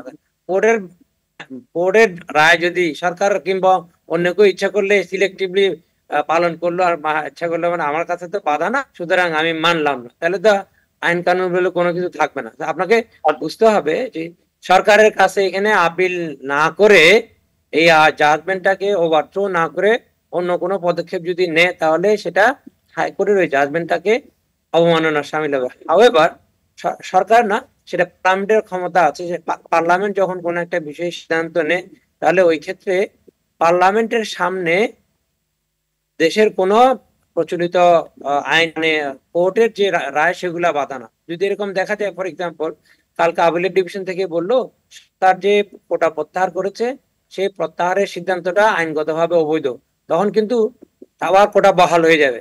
ওই ক্ষেত্রে তখন করণীয় কি হবে? তখন সরকার ইচ্ছা করলে পার্লামেন্টকে দিয়ে ওই কোর্টের ওই রায়কে ওভারথ্রো করে আপনার রেটিফাই করে একটা আইন পাস করতে পারে। তার মানে হচ্ছে until decision of appellate division আর হাইকোর্ট ডিভিশন ইজ স্যাটিসফাইড, এটা সরকারের জন্য বাধ্যকর। সুতরাং বাধা নেই সেটা বলার উপায় নেই। আপনি যদি কনটেক্সট হয়, আপনি আমাকে জিজ্ঞেস করেন যে কালকে থেকে যে অবরোধ দিল, আপনি এই অবরোধ দিয়ে কি অ্যাচিভ করতে চাচ্ছেন, আপনি কতদিন অবরোধ রাখবেন? সরকারকে কালকে একটা কমিশন করে পরশু আপনার পড়ার যৌক্তিকভাবে সংস্কার করতে পারবে? তখন আপনার এই আন্দোলনের উদ্দেশ্যটা যদি এরকম উদ্দেশ্য থাকে যে আপনি একটা যৌক্তিক আলোচনার মাধ্যমে ন্যাশনাল বেসিসের উপর ভিত্তি করে একটা সংস্কার হোক, তাহলে আমি মনে করি এই যারা আন্দোলন করছে তাদের জন্য আরো বেটার হচ্ছে যে এই যে হাইকোর্ট থেকে জাজমেন্টের উপরে আপিলেট ডিভিশনে গেছে, আপনারা আপিলেট রিসার্চ করে একটা এমিকাস ব্রিফ তৈরি করে আপিলেট ডিভিশনে পেশ করেন যে আপনাদের মতামত গুলা কি। এই ধরনের ক্ষেত্রে যখন আপনার কোন জাজমেন্টের বিষয়ে মানুষ মনে করে যে একটা লোয়ার কোর্টের কিংবা হাইকোর্টের একটা জাজমেন্ট ভুল বলে আপনি মনে করেন, তাহলে বিরুদ্ধে যদি আপনি ইন্টেলেকচুয়ালি এটাকে ফেস করতে চান, পৃথিবীর অন্যান্য দেশে এমিকাস ব্রিফ তৈরি করে আদালতকে পেশ করা হয় যে হাইকোর্টের জাজমেন্টে এই ভুল আছে এবং আমরা মনে করি সঠিক সিদ্ধান্ত এভাবে হওয়া উচিত। উল্টা আপনি আপিলেট ডিভিশনে গিয়ে চাইতে পারেন আপনার মনের কথাগুলা বলে আপনার যুক্তিগুলা তুলে ধরে। আপিলেট ডিভিশন আপনাদের কথাগুলোতে যদি যৌক্তিক হয়, সংবিধানের আলোকে আপিলেট ডিভিশনেরই কোনো উপায় থাকবে না আপনার অন্যথা করার কিছু বলা, যাতে করে মনে হতে পারে যে আপনাদের কথাগুলো নেই। সো আপনি যদি রিয়েলি ইন্টেলেকচুয়ালি মনোযোগ দিয়ে বিষয়টার মোকাবেলা করতে চান, যারা করছেন তাদের উচিত হবে একজন আইনজ্ঞের পরামর্শ নিয়ে। আপনার দাদার মতো অনেক আছেন, is a very good lawyer, আপনি ওনার সাথে আলাপ করেন, ওনাকে এঙ্গেজ করেন আপনারা আপনাদের পক্ষ থেকে আপিলেট ডিভিশনের লয়ার হিসেবে।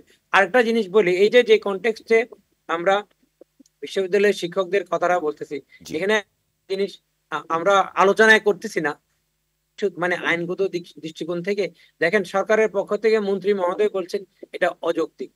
উনি যখন একটা কথা বলবেন এটা অযৌক্তিক, কিসের ভিত্তিতে কি কি কারণে এদের আন্দোলনটা কিংবা এদের চাহিদাটা অযৌক্তিক সেটা ব্যাখ্যা করা আপনার মধ্যে পড়ে। আপনি সরকারের মুখপাত্র কি একটা রেসপন্সিবল আইনমন্ত্রী বলেছেন আইনমন্ত্রী যদি এটা বলেন তাহলে কেন সেটা উনি অযৌক্তিক মনে করেন সেটাও জনগণকে জানানো ওনার উচিত। আর আমার কাছে যেটা মনে হয় এখানে আন্ডারলাইং ফ্যাক্টর গুলা বুঝতে হবে, কেন বারবার দেখা যাচ্ছে আমাদের শিক্ষক সমাজরায় ব্যুরোক্রেটদের পক্ষ থেকে তাদের ভাষায় আপনার ডিসক্রিমিনেশনের শিকার হন। হ্যাঁ, আপনি যদি এক পার্সপেক্টিভ থেকে দেখেন, একটা প্রাইমারি শিক্ষকের ও অবস্থান হচ্ছে তৃতীয় কিংবা চতুর্থ শ্রেণীর কর্মচারী, মানে পিয়নের পর্যায়ে। তো আপনি তাদেরকে শিক্ষক বলে মহান মর্যাদা দিচ্ছেন, কিন্তু আপনি বেতন দেওয়ার বেলায় তাদেরকে দিচ্ছেন হচ্ছে আপনার খড়কুটোর মতো। তো এখন আপনি যদি বিশ্ববিদ্যালয়ের শিক্ষকদের সাথে যদি যে আচরণটা করা হচ্ছে সেটা মনস্তাত্ত্বিক বিশ্লেষণটা করেন, ঐতিহাসিকভাবে দেখা যাচ্ছে বিশেষ করে বাংলাদেশে শিক্ষকদের পদমর্যাদা, শিক্ষকদের বেতন ভাতা, শিক্ষকদের ট্রিটমেন্ট নিয়ে এক ধরনের মানে ব্যুরোক্রেটদের মধ্যে এক ধরনের ট্রিটমেন্ট আছে, এবং একইভাবে শিক্ষকরা ব্যুরোক্রেটদেরকে তাদের কোনো না কোনো ভাবে অ্যানোমালি আছে বলে প্রকাশ করেন। যে এখন আপনি যদি ব্যুরোক্রেটদের পক্ষ থেকে দেখেন, যে ব্যুরোক্রেটরা মনে করে যে আমরা যারা এখানকার ব্যুরোক্রেট করেছি দিয়ে এসেছি, হ্যাঁ, ওখানে আপনারা যেসব শিক্ষকরা আছেন আপনারা হয়তো চেষ্টা করে পারেন না দেখে বিশ্ববিদ্যালয়ের শিক্ষক হয়েছে। এবং এটার সবাইকে ওনারা এরকম অনেক স্ট্যাটিস্টিক দেন যে বলেন যে যে শিক্ষক বিসিএস দিয়ে শিক্ষিত হয়েছে সে তাৎক্ষণিকভাবে বিশ্ববিদ্যালয়ের শিক্ষকতা ছেড়ে দিয়ে এখানে এসে প্রশাসন ক্যাডারে জয়েন করে। তার মানে হচ্ছে যে যারা বিশ্ববিদ্যালয়ের শিক্ষকতা করছেন ব্যুরোক্রেটদের ভাষায় আপনারা এটা অন্য ভালো চাকরি না পাওয়াতে এটা।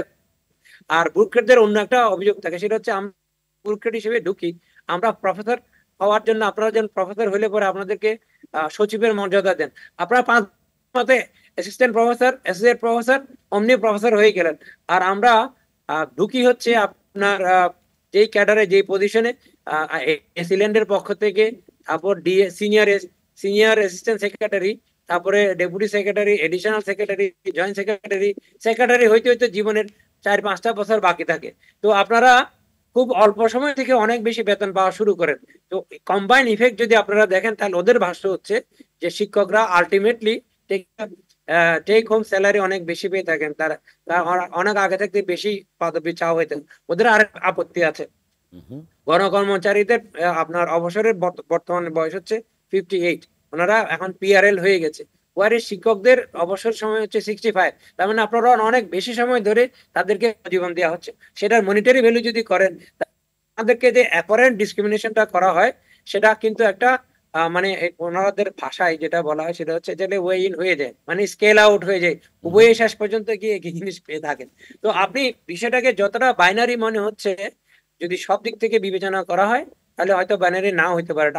কিন্তু আমি যেটুকু মনে করি, আপনি যে সিদ্ধান্তে আসেন না কেন, যদি সেটা নেগোসিয়েশনের মাধ্যমে, সেটা আলাপ আলোচনার মাধ্যমে হয়ে থাকে এবং উভয় পক্ষ যদি তাদের যুক্তিগুলো তুলে ধরার সুযোগ পায় এবং সংবিধানের আলোকে যদি সিদ্ধান্ত হয়, সেটা আপাতত যাই মনে হোক না কেন, যদি ইনফর্ম ডিসিশন হয়, সেটা সবার জন্য ভালো।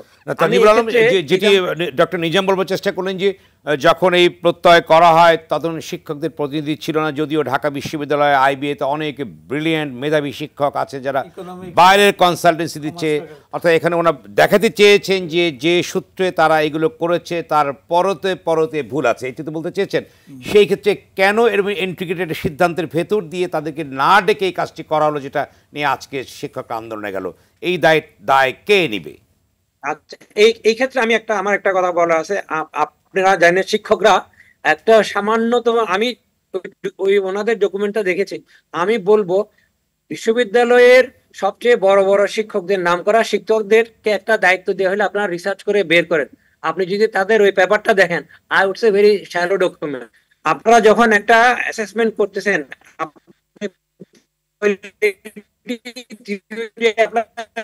যখন এরকম অ্যাসেসমেন্ট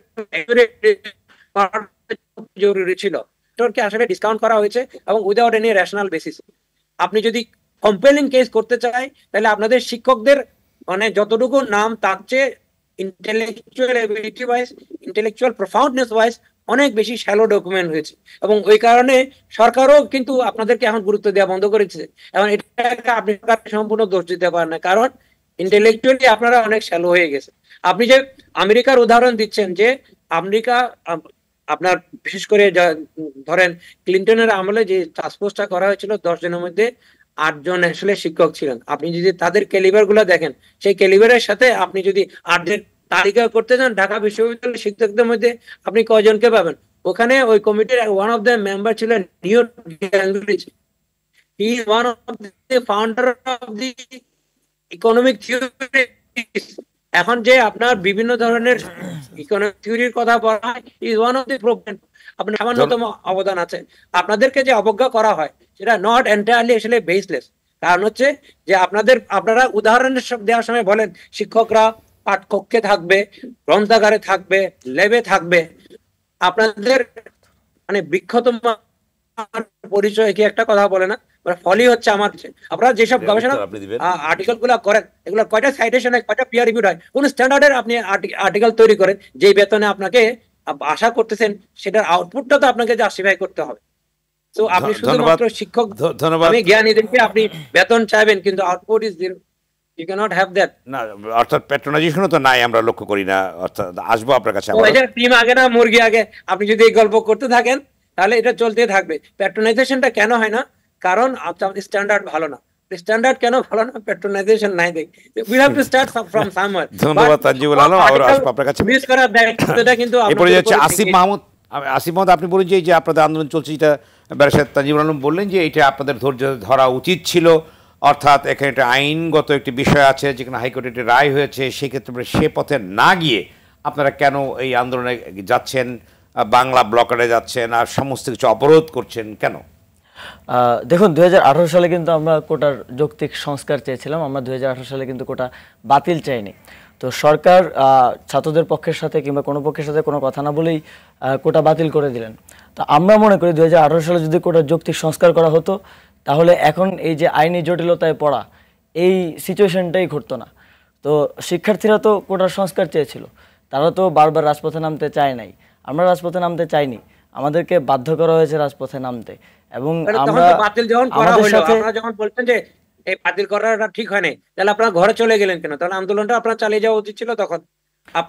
আপনারা বলেছেন সংস্কার চাই, আপনাদেরকে চাওয়ার চেয়ে বেশি দিয়ে দিয়েছে, আপনারা খুশি হয়ে 18 সালে 8 মাস আন্দোলন হয়েছে, শিক্ষার্থীদেরকে নিপীড়ন করা হয়েছে, জেলে নিয়ে যাওয়া হয়েছে, তাদের উপর শত শত মামলা করা হয়েছে। তারপর 8 মাস আন্দোলনের পরে যখন এরকম একটা সিদ্ধান্ত আসলো, স্বাভাবিকভাবেই 8 মাস আন্দোলন করার পরে কারোর মধ্যেই এতটা ধৈর্য থাকে না এটা চালু করে যাওয়ার। তো এত বড় একটা সংগ্রামের পর আমরা যে অধিকারটা পেয়েছিলাম সেটি আমাদের থেকে আবার ছিনিয়ে নেওয়া হলো, এটি শিক্ষার্থীদের মধ্যে ক্ষুব্ধতা তৈরি করেছে। এবং আমরা মনে করছি যে তখন যদি যৌক্তিক সংস্কার করা হতো তাহলে একটা স্থায়ী সমাধানের দিকে আমরা হয়তো যেতে পারতাম। সর্বশেষ প্রশ্ন, যে এই যে সরকার একটা উদ্যোগ নিয়েছে, অর্থাৎ একটা আইনগতভাবে এটা সমাধান করার চেষ্টা করছে, আপনারা কি এখন কি অর্থাৎ অপেক্ষা করবেন না আন্দোলন এভাবেই চালিয়ে যাবেন বা আরো চূড়ান্ত আন্দোলনের দিকে যাবেন আপনারা? দেখুন, আমি আইন বিষয়ে তো এত ভালো কিছু জানি না, আমার ব্যাকগ্রাউন্ডও আইন না, কিন্তু আমি আসিফ নজরুল স্যারকে একটু কোট করতে চাই। তিনি বলেছিলেন হাইকোর্টের সিদ্ধান্ত মুক্তিযুদ্ধের 30% কোটার বিষয়ে, কিন্তু সরকারের কাছে এখনও সুযোগ আছে এ বিষয়ে নতুন পরিপত্র জারি করার। কেননা যেই পরিপত্রটা দেওয়া হয়েছিল সেটা প্রথম ও দ্বিতীয় শ্রেণীর ক্ষেত্রে দেওয়া হয়েছিল, তৃতীয় এবং চতুর্থ শ্রেণী কিন্তু এর আওতাভুক্ত ছিল না। তৃতীয় ও চতুর্থ শ্রেণীতে কোটার পরিমাণটা কিন্তু 70%, রেলওয়েতে 82%, প্রাইমারিতে 96%। তো সেখানে কোটার পরিমাণটা আরও বেশি। সেই জায়গা থেকে এখন আমাদের যে দাবিটা সরকারের কাছে সেটা হচ্ছে সংসদে আইন পাশ করে যেই প্রত্যেকটা গ্রেডেই, সকল গ্রেডেই প্রথম থেকে চতুর্থ শ্রেণীতে কোটার একটা যৌক্তিক সংস্কার করতে হবে।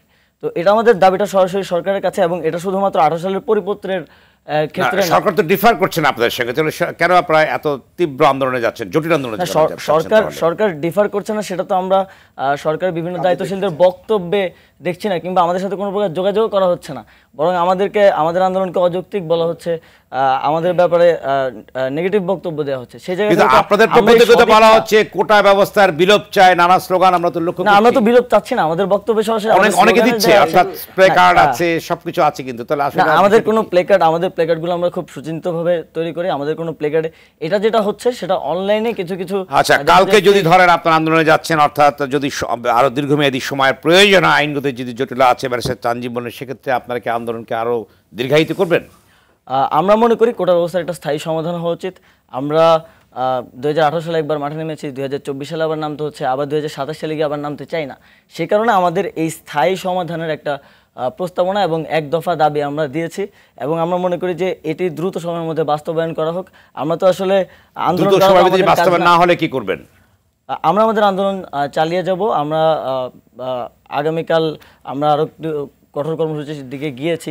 আমরা অর্ধবেলা ব্লকেট করছিলাম, আগামীকাল সকাল সন্ধ্যা ব্লকেট করেছি, এবং এই কর্মসূচি আমাদের চলমান থাকবে, এবং ভবিষ্যতে প্রয়োজন হলে এর থেকেও কঠোর কর্মসূচির দিকে আমরা যেতে বাধ্য হব। ধন্যবাদ। জুনায়েদ সাকি। দেখুন, সরকার দ্বিমত করছে না, এই কথাটা বারবার সরকার বলছে, কিন্তু সরকারের ব্যাপারে তো মানুষের আজকেই প্রথম রিডিং তৈরি হচ্ছে না। সরকারের ব্যাপারে মানুষের একটা অভিজ্ঞতা আছে, এবং সেই অভিজ্ঞতার জায়গা থেকেই ছাত্রদের মধ্যে এই বিষয়টা সামনে এসছে যে সরকার আসলে দ্বিমত করছে কি করছে না সেটা তারা কাজে প্রমাণ করুক। তাদের দাবিটা সরকারের কাছে, তাহলে সরকার কিভাবে এই ব্যবস্থাটা তাদের দাবিটা পূরণ করবে এবং এটাকে যৌক্তিক পর্যায়ে আনবে, সেই উদ্যোগটা সরকারকে নিতে হবে। এবং সরকারই এই সমস্যাটার সৃষ্টি করেছে। 2018 সালে যদি তারা মানে খুবই যাকে বলে যে পদ্ধতিগতভাবে, এবং যে কোটা সংস্কারের কথা বলা হয়েছিল সেটার জন্য যে ন্যাশনাল কমিশন করা দরকার ছিল, এবং কোটা ব্যবস্থা স্থগিত করে একটা ন্যাশনাল কমিশন করে সরকারকে দিয়েছিল কোথায় ওই সময়ই তো পায় না, সেই তাৎক্ষণিক সিদ্ধান্ত নিতে হয়েছে এরকম আন্দোলনের মুখে।